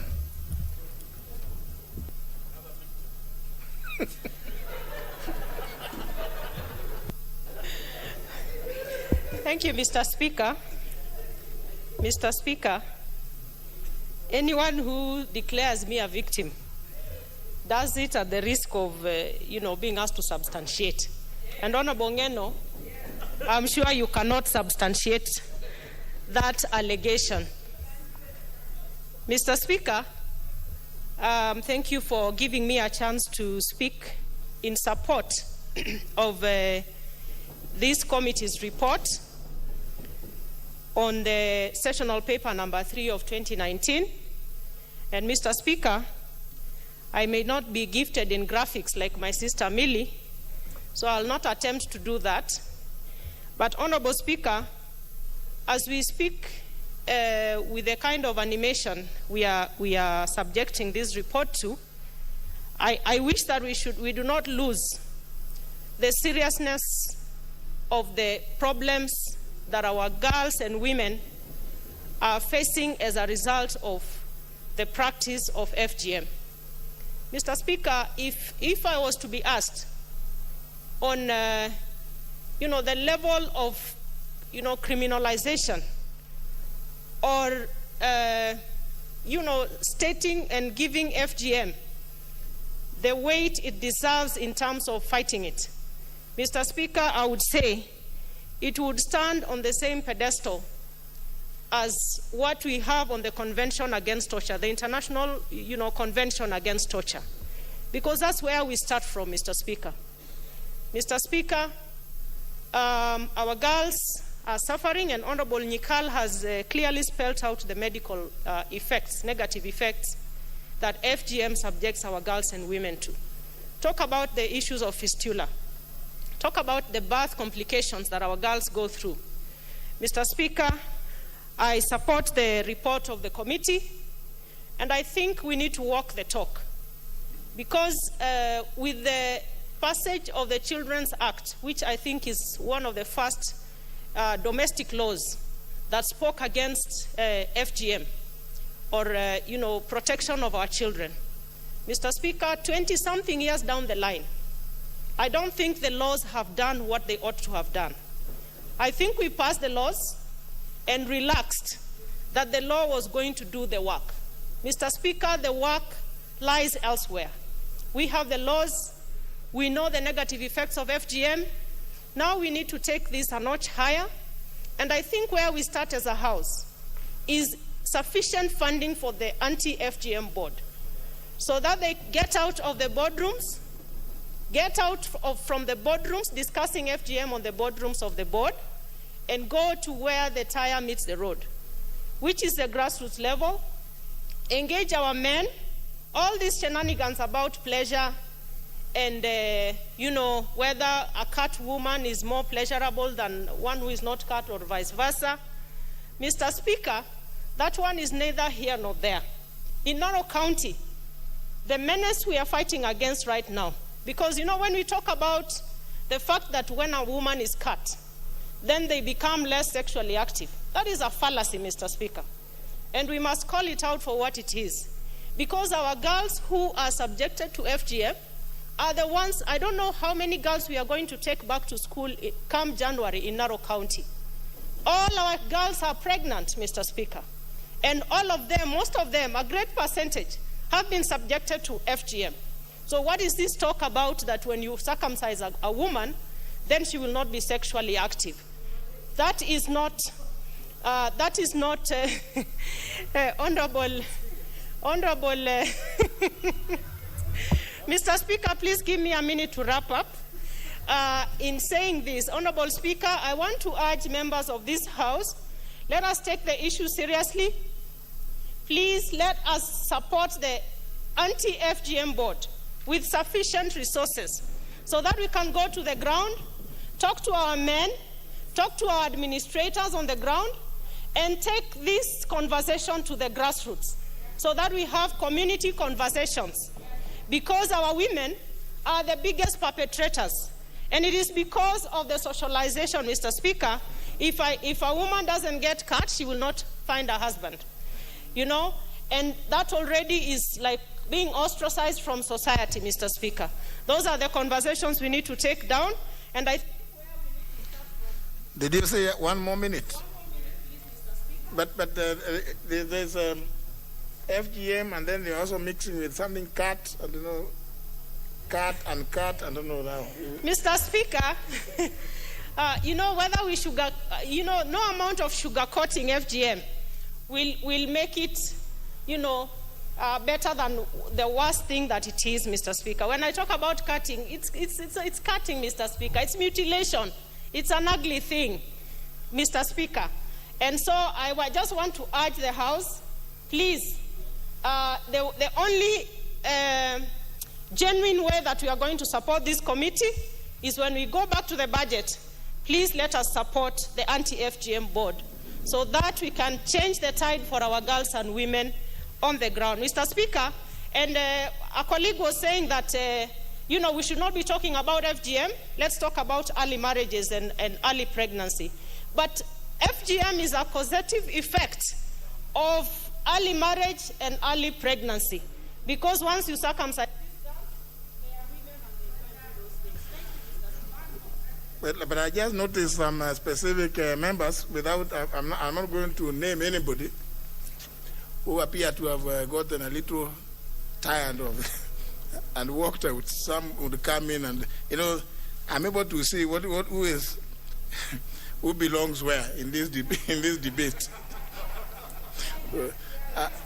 I've seen a number who have come in, and when they get there, they hear that they listen and they take off. And you can see they are still taking off. Anyway, member for Rangwe. Then we will hear from the Honorable Sophia. I know she has done a lot of work in this area.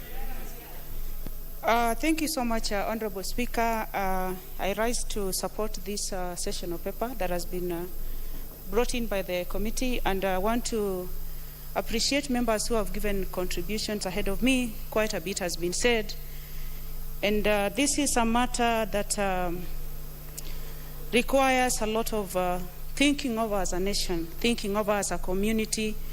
It is a matter that is interesting when it is being said, but at the same time, the health effects of it, as has been talked about by Honorable Nyikal, the actual meaning that has been elucidated by Honorable Mili, and even the people who have gone through it, like Honorable Geddy, who have given us practical experiences that they have had, really gives a cause for us to seriously think about this matter, Honorable Speaker.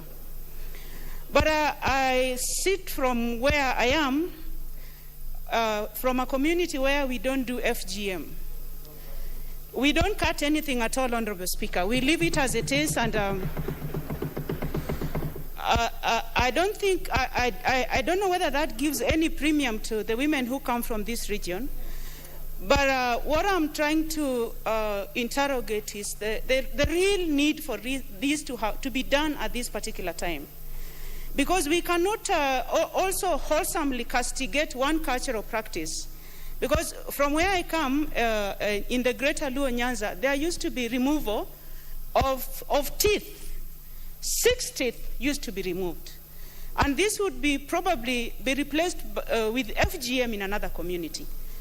But removal of 6 teeth has since been abandoned because of the gravity of what it does, it causes to the persons who have this. And you even don't look so good when you have part of your teeth removed. So when I want to talk about this matter, I would just be curious why somebody would want to remove part of a sexual organ of a woman, for whatever reason. And also, Honorable Speaker, intact muscles can stretch when one is delivering. But a scar can never stretch. When cutting has been done, a scar is formed. And these cesarean sections have to be done because The mother cannot deliver the normal way that the mother ought to deliver, because there is a normal stretching because of the hormonal systems that the body brings about to allow the baby to come out through the mother normally. But when you create a scar and this scar heals, it can never stretch the way a normal muscle stretches. And also what Honorable Gedi has also talked about. This brings about many cases from her own research. I don't have this documented. It brings in issues of instability in families. Why instability in families? You go test the one that has been cut. Then you come here, test another one, or probably live with one who has been cut or not cut. Then you want them to give you the same effect that you expect in the cut and the uncut one. And this brings family instability. When we go to Article 53 of the Constitution, the right of the children, they have a right to be protected against abuse. And we must put our laws and systems to be in this time and age in line with our Constitution. And we are not doing anybody any favor, Honorable Speaker, when we debate this particular matter in the floor of this House at this particular time. So as I support this matter, this is a serious matter that is not only going to be relegated to sexuality alone, but we are looking at the healthcare systems of women, we are looking at the safety of the mother, we are looking at the safety of the child, and I cannot also imagine a situation where a girl cannot menstruate normally because the vagina has been closed altogether. So when blood comes, there is nowhere blood flows through. So I rise to support, and thank you for giving me that chance, Honorable Speaker. Thank you very much. The member for Ijara.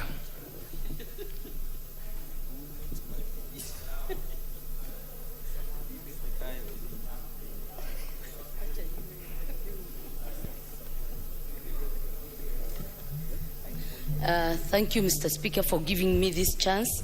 And I want first to thank the committee for bringing this policy paper, sessional paper 3 of 2019. Mr. Speaker, and in the 10th Parliament, and Honorable Millie Odhiambo is my witness, and when we were debating on the act, the Female Genital Mutilation Act, and Waziri, the majority leader was Waziri then, I stood up and gave my personal experience when all the men walked out of this house and said that they will not legislate culture.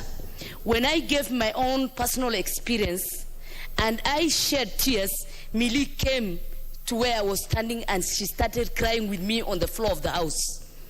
And from that time, all the men who are watching us through the media in the tea place and what have you, they came back and voted for the bill.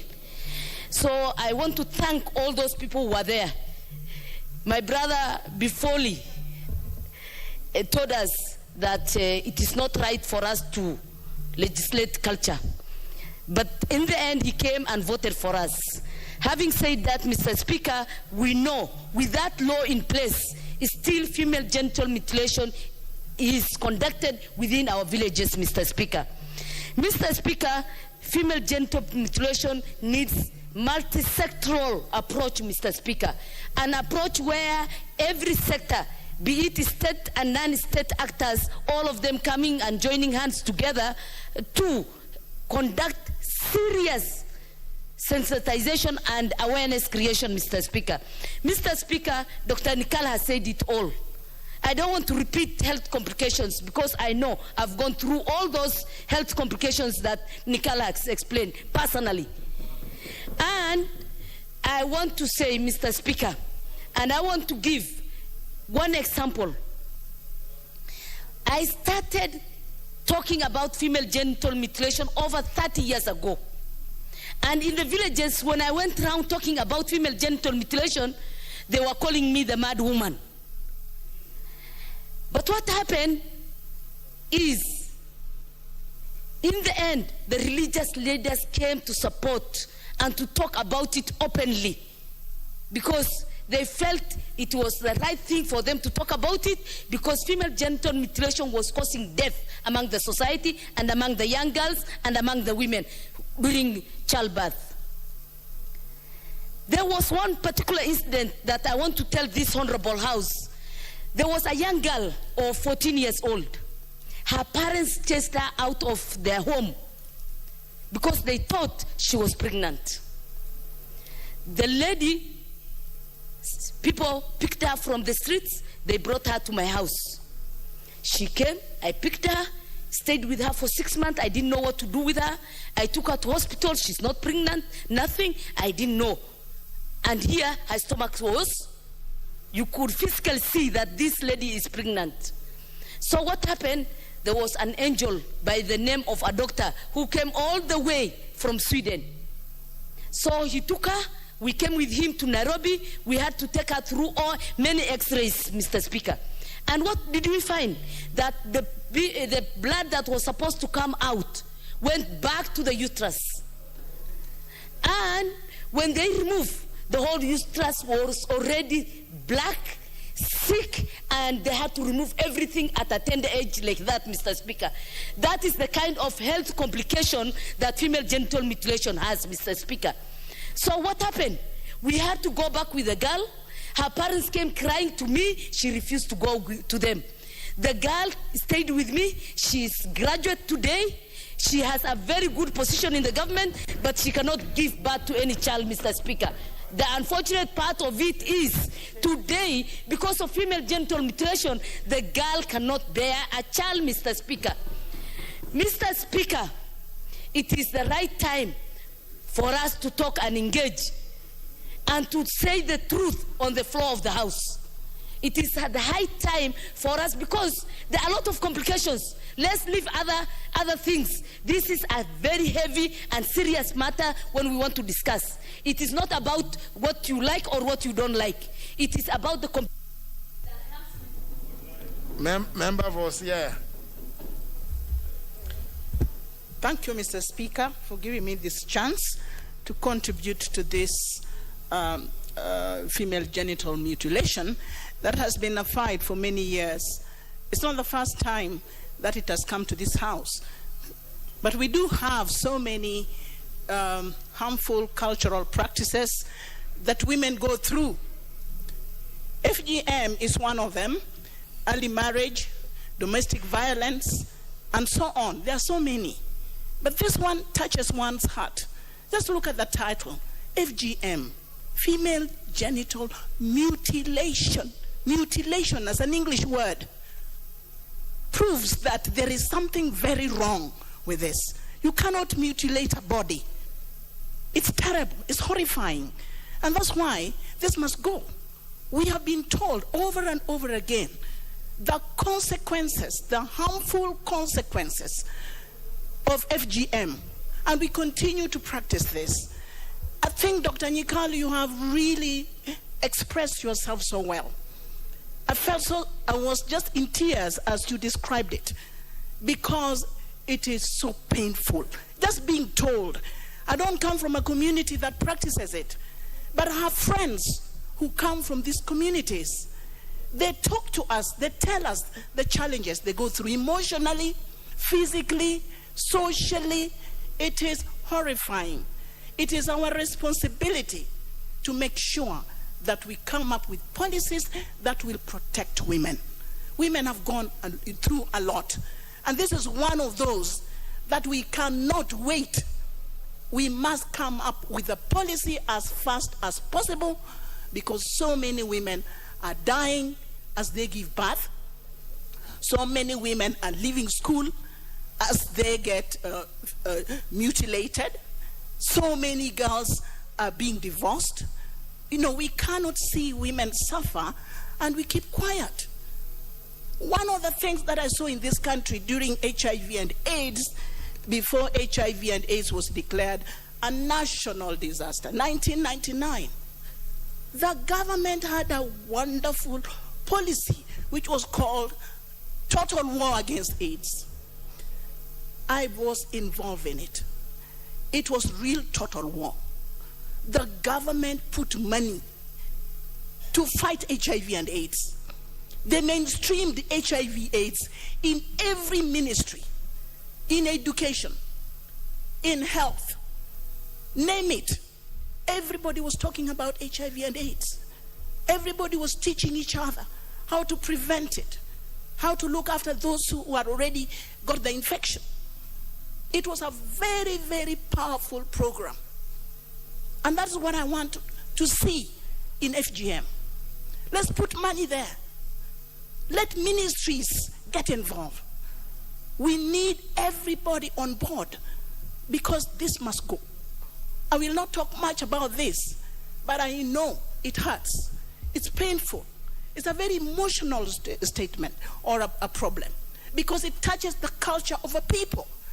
Anything that touches the culture of a people becomes a very emotional thing. But I must say that the whole world is fighting it. There was a story of a girl from southern Sudan. She was escaping from FGM. And the American government gave her a visa instantly because she wanted to escape from her country. Look at the way other countries respond.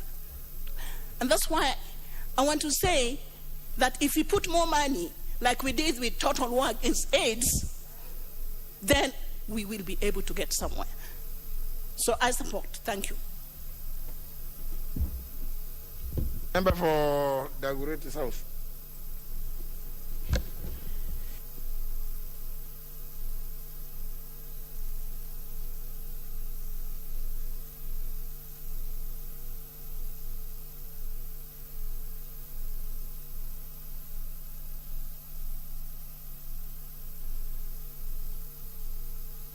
I just pressed for you. You then pressed again. Don't press now. Thank you very much, Mr. Speaker, and I hope my minutes will count, even if they are a few seconds. Mr. Speaker, I'm standing to support this report by the committee and also urge my fellow members to also further approve this sessional paper number 3 of 2019. Mr. Speaker, this has been an eventful afternoon. It's been an afternoon where we have gotten all manner of accounts on this very issue. Mr. Speaker, we have gotten some medical accounts from some very able members of parliament, some of who are medical doctors, others who have a background in activism on issues to do with the women and girls of this country. We've gotten some very good cultural accounts, Mr. Speaker, some which are for and some which are against. And interesting of them most is a cultural account that we are getting from the Kamba people who are telling us instead of cutting, they have decided to actually enhance for the pleasure of the female gender, because if the men are enjoying this act, even the female ought to be enjoying. Mr. Speaker, we have also gotten some very historical accounts. Historical accounts of a patriarchal community. Patriarchal communities that want to lord over their women, and unjustly so, Mr. Speaker. We have also gotten some spiritual accounts. And most importantly, we have had some very moving personal accounts this afternoon. And so, Mr. Speaker, it would be, in order for me not to go back to where we have been taken through the whole of this afternoon, and just start charting a new path, Mr. Speaker. And the new path that we should be looking at, Mr. Speaker, is the path to 0 cases of female genital mutilation in this country. And the path to 0, Mr. Speaker, can be informed by models that exist. The models that I'm talking about are models that have been tried and tested, and they are models of behavior change, Mr. Speaker. If this is a habit, if this is a cultural practice, if this is a behavior that has been taken up by cultures in this country, then there must be an existing model on how to change behavior of people from where they are to where they can go. Mr. Speaker, I want to offer one model as a model that we can borrow from. When the colonialists came to this country, they had religion that they wanted to impart upon our people. Most of them were Christians, Mr. Speaker. And for them to make this country a Christian nation, they adopted a model that was very effective. What they did is that they decided that the older people of the society will die through natural attrition, Mr. Speaker. So they did not even seek to teach the older people about the new religion that they were offering the African. What they did is that they opened Sunday schools. And it is in this Sunday school that indoctrination used to happen. And in a very short time, in fact, less than a generation, a whole continent had been converted into Christianity. Mr. Speaker, if we are taking a path towards zero cases of genital female mutilation, I believe that we can draw a line and say that after drawing this line, we shall have a story told of a time when we were talking of female genital mutilation and a time after this line was drawn, Mr. Speaker. And behavior change, communication, and behavior change imparting, Mr. Speaker, can be effectively done for our people. Mr. Speaker, I do believe that a path that was taken for the elimination of diseases like polio and the reduction of numbers of people getting infected with HIV is a path that can be taken by organs like the Female Genital Mutilation Board, and they could drastically change the trajectory of how this practice is being undertaken in this country. Mr. Speaker, I do believe that if we supported this report and actually further went on to push for the adoption of this sessional paper number 3 of 2019, we shall be moving towards that direction. Mr. Speaker, it's been an honor to contribute to this report, and I thank you. Shall we have Honorable Sosion Wilson? Yeah, thank you, Honorable Speaker. I rise to support this sessional paper number 3 of 2019 on female genital mutilation. Honorable Speaker, there is no doubt that the nation and this House agrees. Female genital mutilation is not only an abuse of our girls, but also is a health hazard.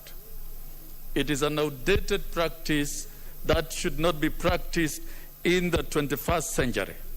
Honorable Speaker, looking at statistics, and I think we should be more focused.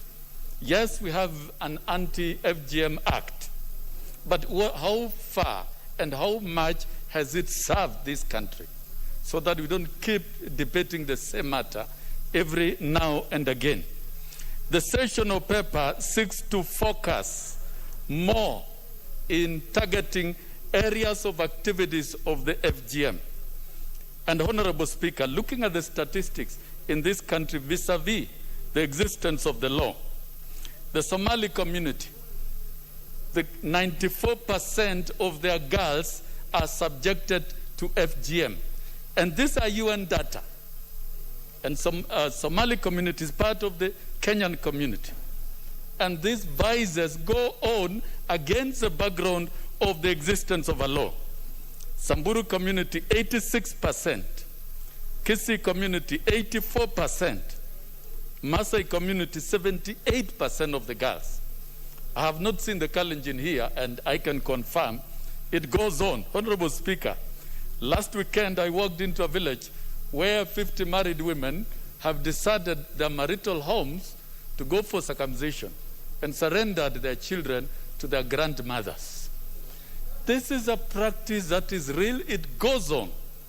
And unless we not only speak to it, but engage in focus activities, we'll keep talking about this.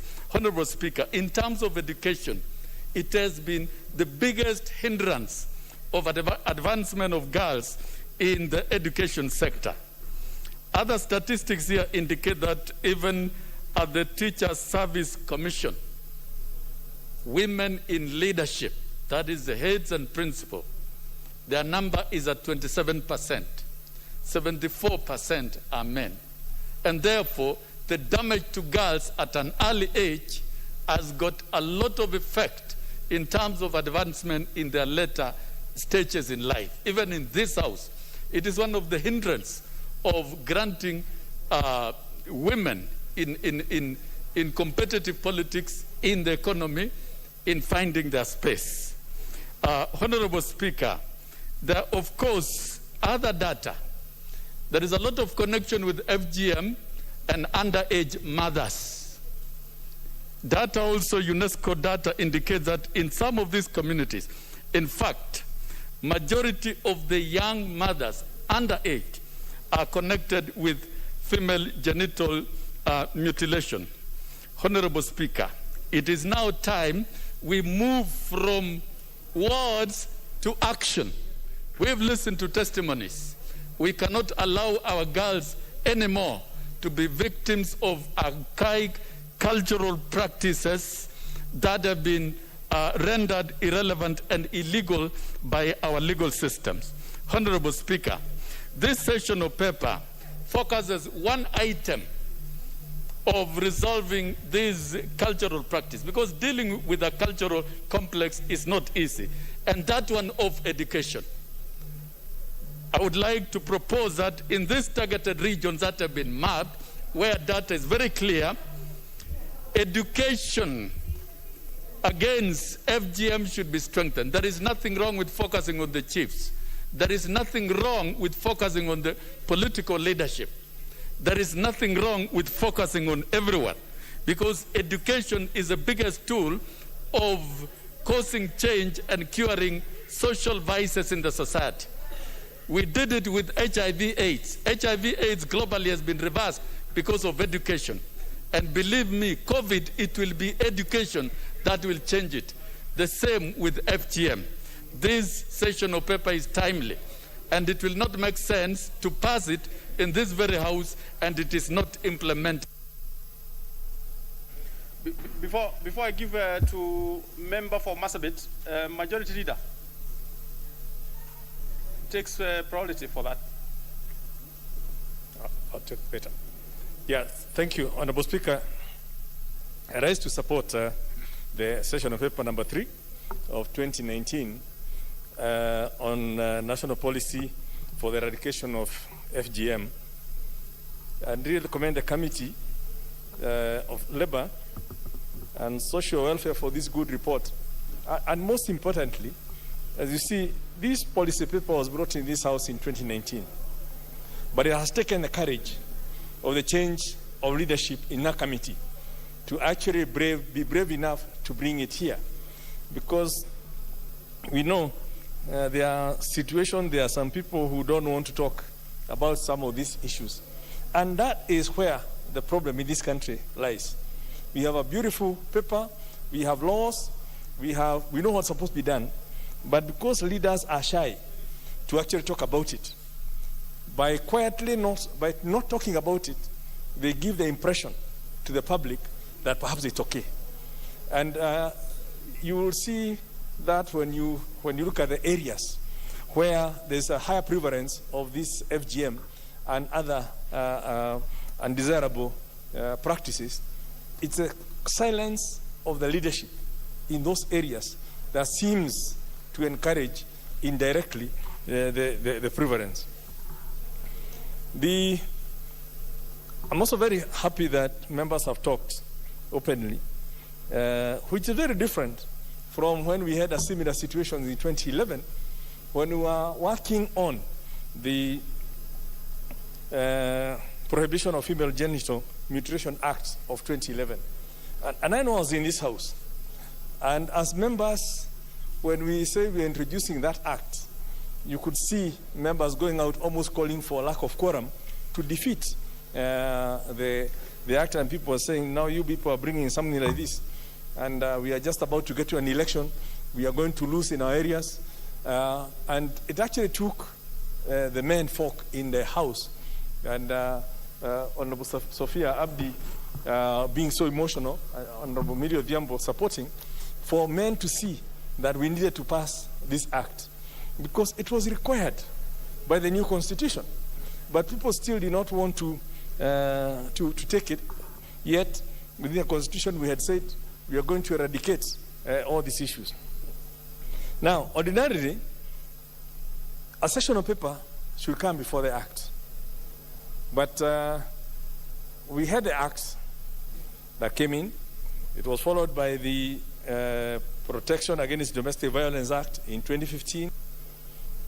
But we know for sure that despite the 2011 Act and the 2015 Domestic Violence Act, the practice has been prevalent, because there are some of these things that require more than just a law. And that's why when people believe you cannot criminalize culture, but you can eliminate it through education, through getting as many stakeholders, a critical mass of stakeholders, to talk about it. Because, yes, we have a law, but if you're not going to get witnesses to come and appear and give evidence in court in terms of who did it, then you have a law, but it becomes very difficult to implement. So part of the rationale for then having this policy is to help to play catch up with the law and help at least in sensitizing the people on the evils associated with this practice, so that even when measures are being taken, administrative measures, even when you're now trying to look for who will come and give evidence that in fact FGM has taken place in a certain area, because we see all those arrests. But I think the frustration that has been within the legal enforcement has been the grandmothers who have encouraged are unlikely to appear to give evidence to say they are the ones who actually took the kids. The so-called surgeons, the traditional surgeons who cause all these issues, are unlikely to come up and give evidence that they actually did it or who actually forced them to do it. So the policy then seeks to change direction and to a paradigm shift. Let's not just focus on the law, but also let's focus on getting the people to understand, because certainly it can't be that in this day and age that 94% of Somali girls are being subjected to these uncouth situations. And it's not exactly to do with education levels. If you go to Kisii is not an illiterate community. But with 84% of the girls being subjected, it tells you that it's more embedded in the culture rather than the illiteracy levels. There's no correlation between the literacy levels and the prevalence. And even with Maasai country at 78, the Samburu at 86, and I'm sure if you bring these statistics, you'll be able to see it, that even in communities that are expected, some are even highly religious, but it's still being practiced because of some of those cultural things. So in terms of this policy, and why I like it, it's obviously now recognizing that, yes, we are not going to fight this issue through laws. So let's get a multi-sector approach. Let's get more players in it. I know people talked about the chiefs. They are perhaps not the best people to do it, but they represent government. But the chiefs cannot do it alone. The Nyumba Kumi will not do it alone. It requires each and every person to actually do it, including what Honorable Sosion says, inclusion of the same within the school curriculum, and I'm sure within the new competence-based curriculum. These are some of the issues that are being, so that kids can start even looking at their sexuality, looking at their own personality, and avoiding being harassed or agitating, that they must follow what their grandmothers went through because they will not be empowered. So the policy recognizes, obviously, the impact that this FGM has on gender inequality. And I believe when women get empowered, even these issues we've been talking about gender top-up, because you also see in the communities where it's so prevalent, even getting women leaders, even at all levels, is a problem. It's a tool to suppress them, so they never get to aspire to be at par with the men, and they will always be taken to play second fiddle. When we eliminate some of these cultural practices, at least we are going to get even the parity that we are looking at, both be it at the elected positions and even at the workplace. It's also important to note that Kenya has also ratified a number of international legal instruments that talk to all these violations of human rights.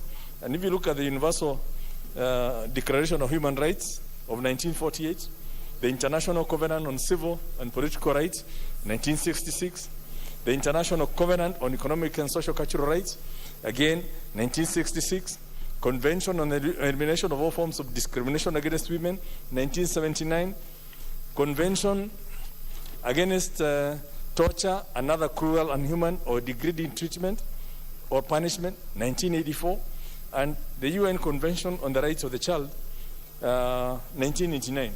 So all this, it's not like we are starting from zero. All these have been there, have been ratified, are part of the Kenyan law, but the whole world is laughing at us. That with all this already ratified and codified within our laws, we still have 94% of our population being subjected to torture against those international conventions. Honorable Speaker, you know, our own Article 44, 3 of the Constitution bars any person from compelling another person to perform, observe, or undergo any cultural practice or rites. Now, if you look at FGM, for those who, the proponents of it, they say these are cultural rights that we have done for all these years, and everyone must be subjected to it. But Article 44 bars anyone from forcing somebody or compelling somebody to undergo some cultural right. Article 53D, the Speaker, specifically states that children should not be subjected to harmful cultural practices, inhuman and degrading treatment. 55D requires the state to take measures, including affirmative action program, to ensure the youth are protected from harmful cultural practices and exploitation. And I believe this is the basis or the formulation of this policy. So that in addition to the laws that were anchored to give effect to Article 44, Article 53, Article 55 of the Constitution, and to revise what was already there, is now let's get the policy that now brings in other stakeholders beyond the legal framework, which is now the other program. So we believe, Honorable Speaker, that the implementation of this policy will obviously bring this multi-sectoral approach. Will bring both state, non-state actors, and that the ministry that is responsible for gender affairs, and indeed the Gender Commission, working together with the FGM board, plus the county governments, the county assemblies, the Maendeleo Wanawake organization, Maendeleo Wanaume organization, and all these people who have something to do and say about protection of the girl child, will be working together to implement this policy and help in its revision and any revision that we require within our laws to at least ensure that we can eliminate this in line with our sustainable development goals, where we are basically saying nobody should be left behind. And there's no way I can say we are looking for development and living 94% of the Somali girls, 86% of the Saburu girls, 78% of the Maasai girls, 84% of the Kisii girls being left behind, subjected to inhuman, cruel treatment while the rest of the world moves on. With those words, Honorable Speaker, I support. I'd mentioned the member for Marsabit.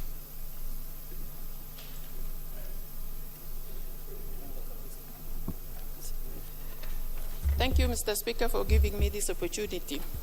Female genital mutilation is being practiced by a lot of cultures in our country. This harmful practice affects women in many different ways. It leads to infection, severe bleeding, problem urinating, childbirth complication, and increased risk of newborn deaths. This practice should be completely abolished because there is zero benefit to it.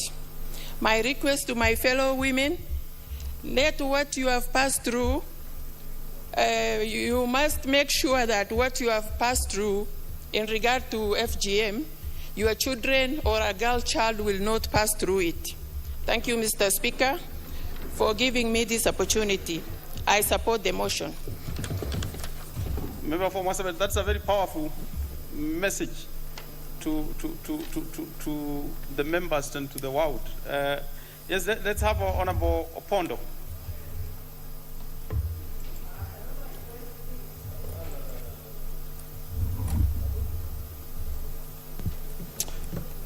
Speaker, I'm a Christian, and the Bible tells me that when God created man, he never declared Sabbath. But when he created woman, he looked down and she was beautiful. And he declared the following day to be a day of rest. No creation was done again. So, Mr. Speaker, it is very strange that being predominantly Christians, I know also we have our Muslim brothers. We are this late in the day still talking about female genital mutilation. As Speaker, I've listened here, and most of the times I became emotional. Listening to colleagues in this parliament talking about their experiences around female genital mutilation. As Speaker, I've listened to medical practitioners, and the medical ill effects of female genital mutilation have been so explicitly put. As Speaker, what I hear from all members saying is that there is no benefit at all to be derived from female genital mutilation. It is something that, Mr. Speaker, is outrightly repugnant. And Mr. Speaker, while seated here, I was looking at the Constitution, and I'm reminded of Article 2 of the Constitution, which declares any culture which is repugnant or inconsistent with the Constitution to be void and invalid. We have that law, but we still engage in female genital mutilation.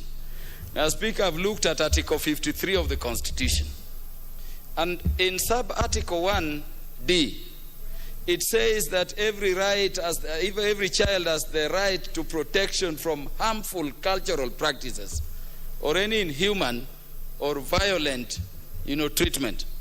Now, Speaker, we have laws on robbery with violence. And Mr. Speaker, you are a lawyer of good standing. You know how simple we define a law on robbery with violence or attempted robbery with violence. Just approach me with a knife. If I have any coin, you will be convicted of robbery with violence. Mr. Speaker, how can it be that you approach a girl with a knife to take a part of her body, and the deterrence measures we have in the law, the criminal law we have created around FGM, cannot deter anybody? Mr. Speaker, I'm requesting that now that we are approving the cession of pepper, and let me say that this we are approving will not be ashamed like the previous parliaments, because we now know the dangers of it.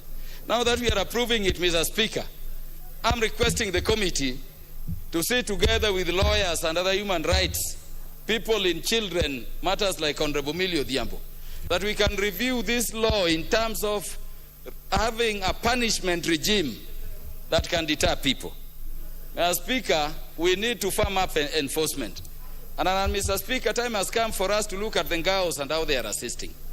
In the Departmental Committee on Administration and National Security, we are thinking of how we can institutionalize the Nyumba Kumi, the village elders down there, so that we have a punishment regime and we can have a law making it criminal by act of omission to permit such things to be happening in the area of your jurisdiction.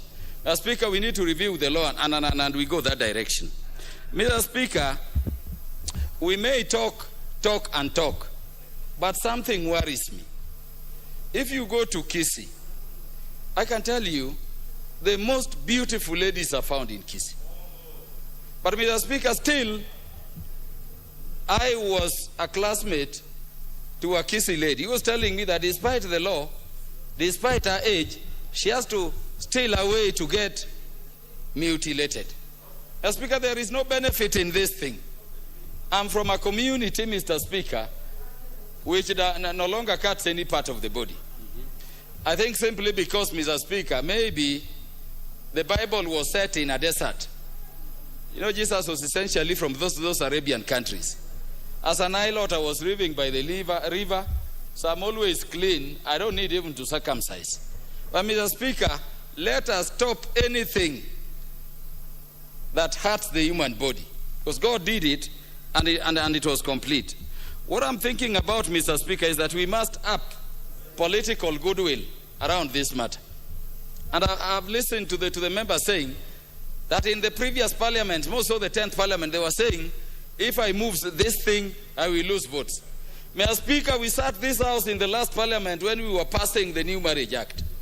And I remember sitting next to a colleague who was from the Muslim community, who went crying literally, saying that you people are saying we cannot marry a girl who is below 18 years and have a scheduled marriage in Christmas this December. I'm taking dowry. I mean, how silly can you be as a leader? Who are you leading? We are at a time, may I speak, among the things the nation is mulling about is how we can review our constitution to achieve gender parity. How are you achieving gender parity when you are hurting the girl child? When we have these retrogressive cultures which are hindering the normal growth and development of a girl somewhere outside there. Mr. Speaker, what we have listened here today, that we cannot sit back again.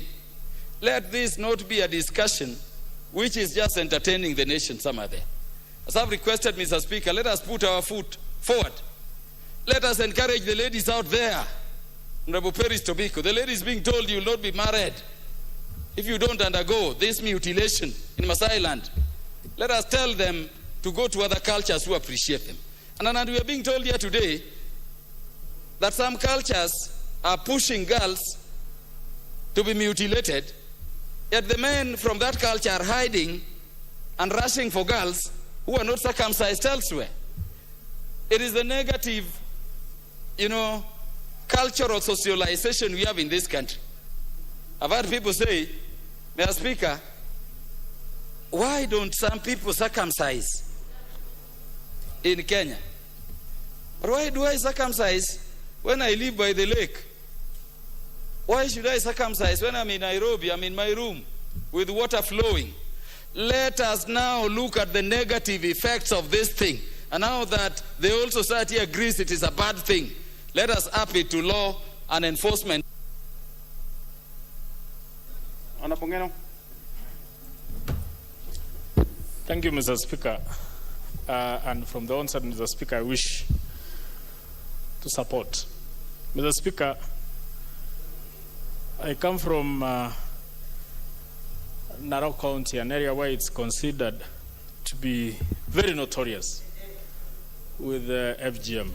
Mr. Speaker, I also come from a constituency which is a little bit educated on matters of anti-FGM, to the extent that we have scaled down the percentage of girls who are still undergoing the FGM to almost 2%.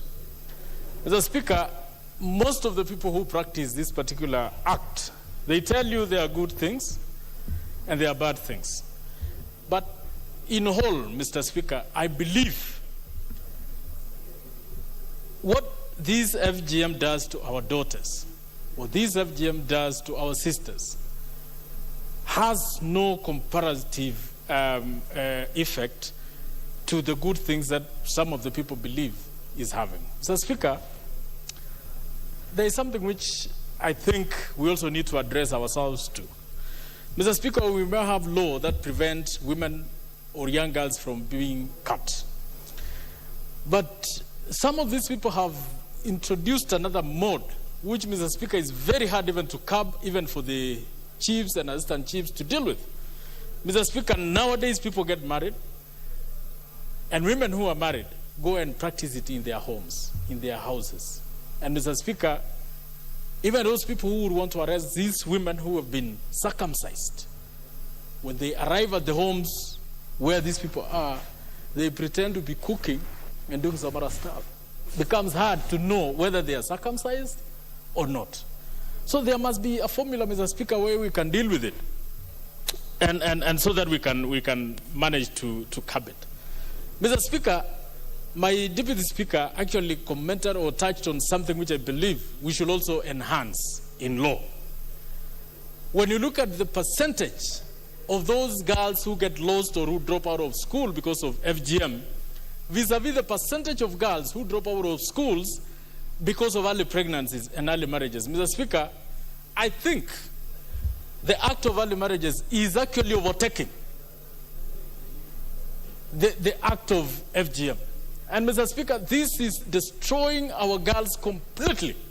Because when you look at the percentage of those girls who have been or have undergone the cut, vis-a-vis those who have got pregnant at an early stage, Mr. Speaker, most of those ones who get pregnant at an early stage, Mr. Speaker, get lost and they disappear and they lose their education, they lose everything, not even marriages, nothing. Mr. Speaker, I think also on the same breath, while we are forming this authority should also look at how do we curb early pregnancies? How do we deal with early pregnancies? I remember, Mr. Speaker, when there was an analysis which was done, and I was wishing that most of the members, especially who come from Narok County, will look at this matter comprehensively. When an analysis was brought on how many girls drop out of school, Narok County was leading in the whole country. And then, unfortunately, Mr. Speaker, my constituency and those ones that neighbor me, that is Kilgore's constituency, were leading in Narok County on girl dropout. And the reason being early pregnancies. Mr. Speaker, I wish the breath we use in addressing the question of FGM, we also use the same breath in addressing the question of early pregnancies. Because the pregnancies that these girls, the pregnancies which happen in these particular areas, Mr. Speaker, are caused by the same people who also cause FGM. Men who want to marry girls.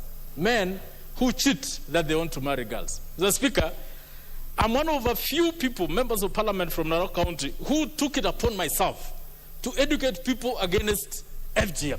And I've told them there's a difference between votes and our girls. Let us educate our people to leave FGM, regardless of the circumstances we are in. And I believe, Mr. Speaker, that if all of us were to take up this matter, we will finish this idea of FGM, and at the same time, we will clear out the issue of early pregnancies. Early pregnancies, Mr. Speaker, is destroying our society at a faster rate than even anything else. Mr. Speaker, I wish we could have an opportunity also to address that particular issue. I thank you, Mr. Speaker, for that opportunity. We shall have Honorable Uyai Amisi.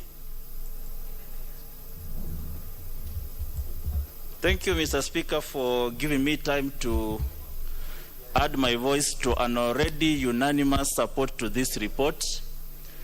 And Mr. Speaker, female genital mutilation is a primitive, ancient, archaic and barbaric practice that we should all condemn. And I'm happy all the speakers before me have unanimously condemned this act. And I don't believe even the people who practice knew the importance of that specific part of the body. Because in the fauna and the flora, the world of fauna and flora, animals and plants, God created different ways of reproduction. And for a man, reproduction was sexual. And therefore, that important organ is what was created to enable a man reproduce. So any person who was cutting, mutilating it, either he does not know the pleasure from that specific clitoris or he doesn't know how to touch it. Maybe if they knew, they would have not attempted to do that. And Mr. Speaker, this is not far away from, in the man's context, is not far away from cutting your balls. It's the same thing. Mutilating a body, if reproduction was supposed to be cut by fragmentation, as it happens to other animals, then probably a finger from your body could reproduce into an offspring.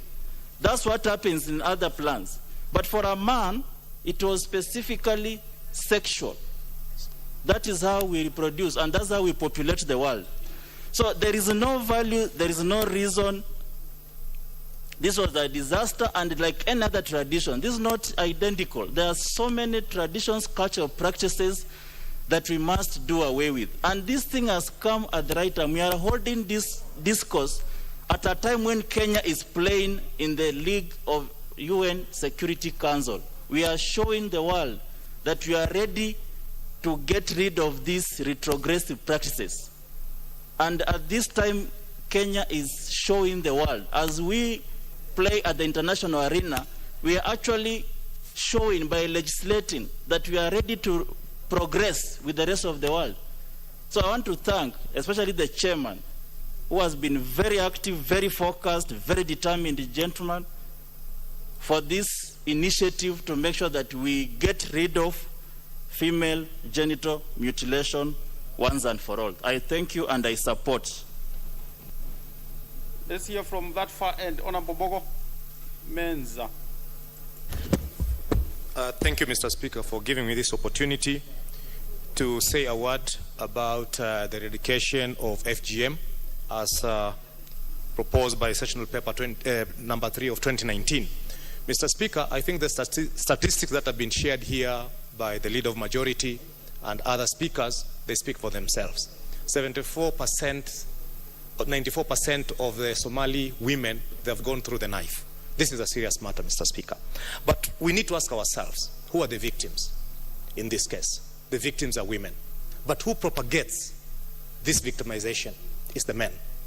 Because is the women or the family, the mother of the family delivers, takes the baby or the girls to the quack surgeons, but with the full blessing of the father of the house. So there is need, and a serious one, that we need to carry out a serious civic education and sensitization, not only to the girls, but to the men themselves, because we are the ones who are propagating this horrifying act to these young women and ladies. So, Mr. Speaker, I fully support what the chair of the Labour Committee has done and his team. They have been very focused. They have dedicated their time, and they've come up with a very good policy which needs to be fully supported.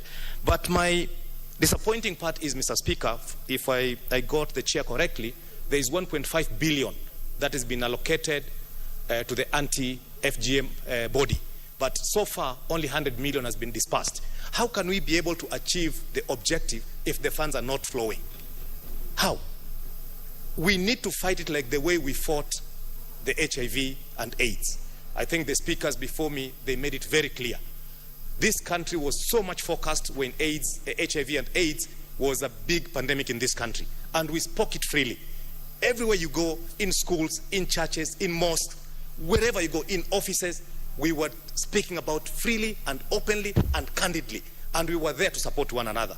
FGM needs to be given the same approach so that we can be able to win this war. Without it, Mr. Speaker, it will just be talk, but we will never walk the talk. So it is up to us as leaders, and especially the men leadership. The women that have done their part. We've had experiences here. We've had from Honorable Millie, we've had from the medical doctors. They have shared with us the negative impacts about the FGM. But it is us, the men now, who needs to come out clearly and openly and support the FGM. Otherwise, if we leave it to the women, they have done their part. But it is now up to us.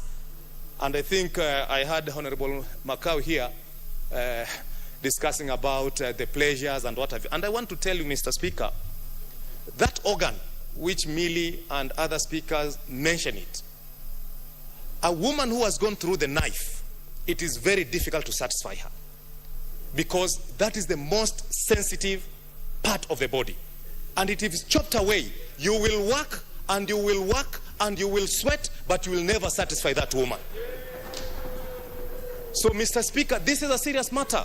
And we men, because you see, we marry these women. But if there's no pleasure, if you cannot satisfy this woman, then eventually you think that you are the problem. or the woman is a problem. But in actual sense, we are the ones who are propagating this horrendous act, and it needs to come to an end. Thank you, Mr. Speaker, and I fully support it.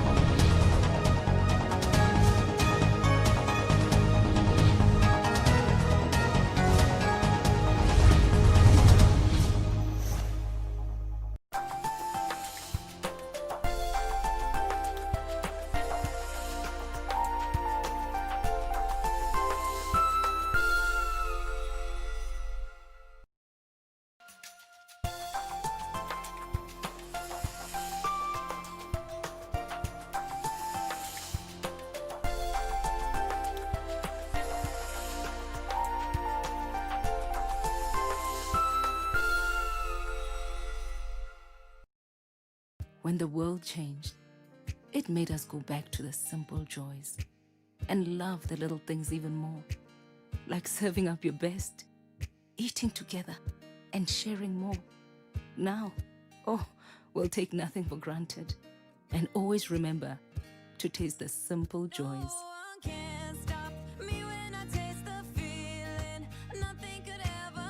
Coca-Cola, taste the simple joys.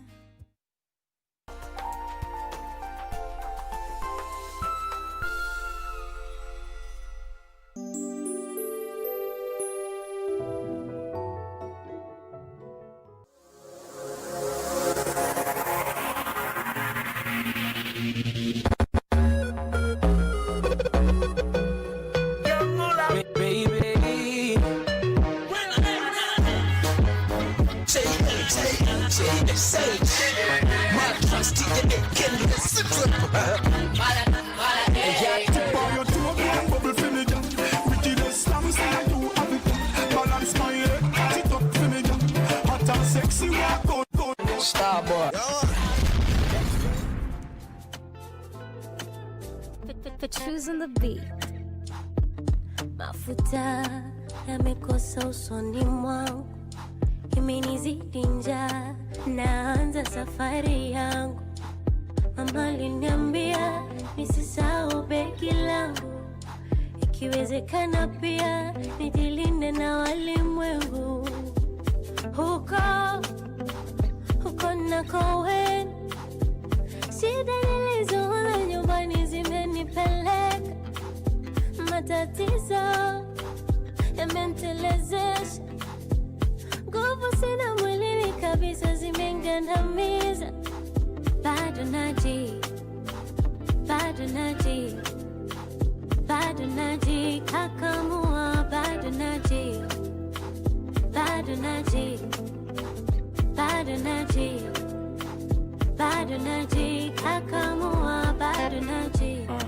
Sherekea yako, sherekea pia ya wenzako. Wanasema kila dogi siku yake, basi mimi nangoja ile siku nitakuwa mbwa. Kubweka ndio nipate pesa, kuchekwa ati sina hela. Barabara bado na cross na zebra, danganya chokorado iko M-Pesa. Alejandro BOSSING Fast jiamini na dunia itakuamini. 5 star ndio kila mtu anataka. Uko nakoenda, shida nilizoona nyumbani zimenipeleka, matatizo yamenitelezesha, nguvu sina mwilini kabisa zimengandamiza. Bado najikakamua, bado najikakamua,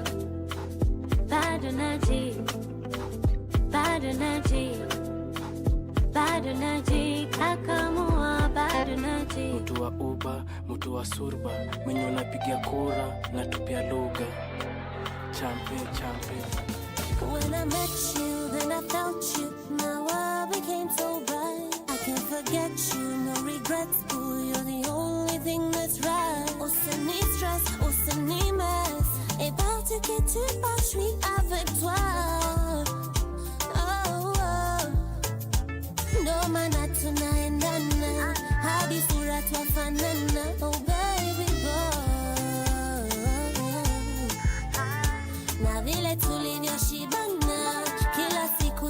tutafuatana. Oh baby boy, nikiwa na wewe unanikosha roho. Je suis contente, tu es mélange baby. Nikiwa na wewe unanikosha roho. Je suis contente, tu es mélange.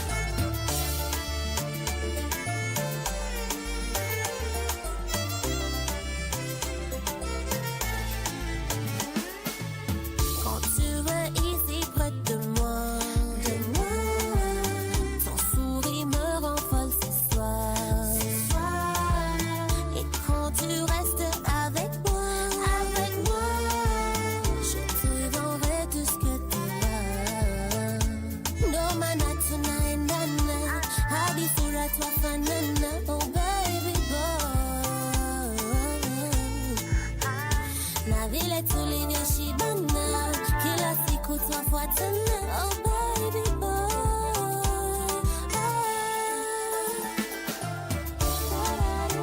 nikiwa na wewe unanikosha roho. Je suis contente, tu es mélange baby.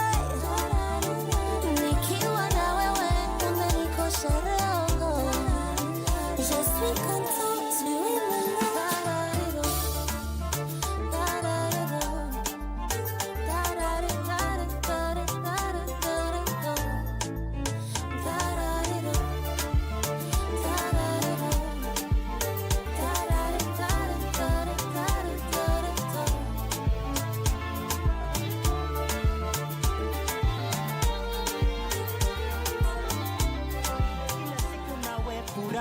Oh my, I tell no lie. We stay up all night with candlelight and a bottle of wine to set the vibe. Watafanya nini kututeka?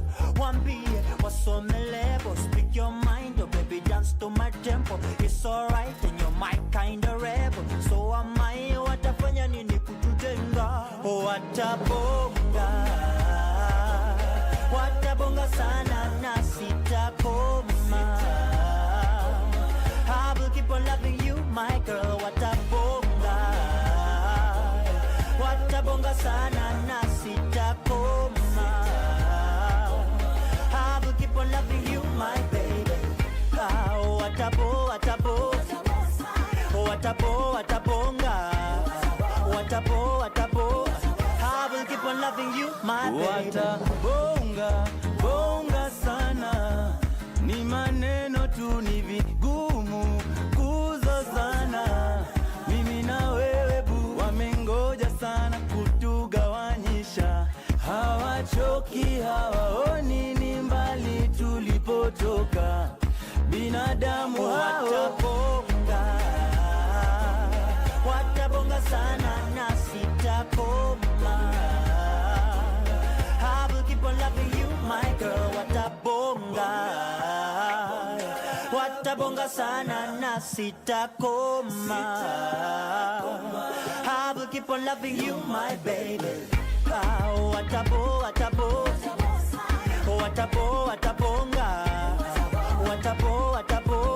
I will keep on loving you, my baby.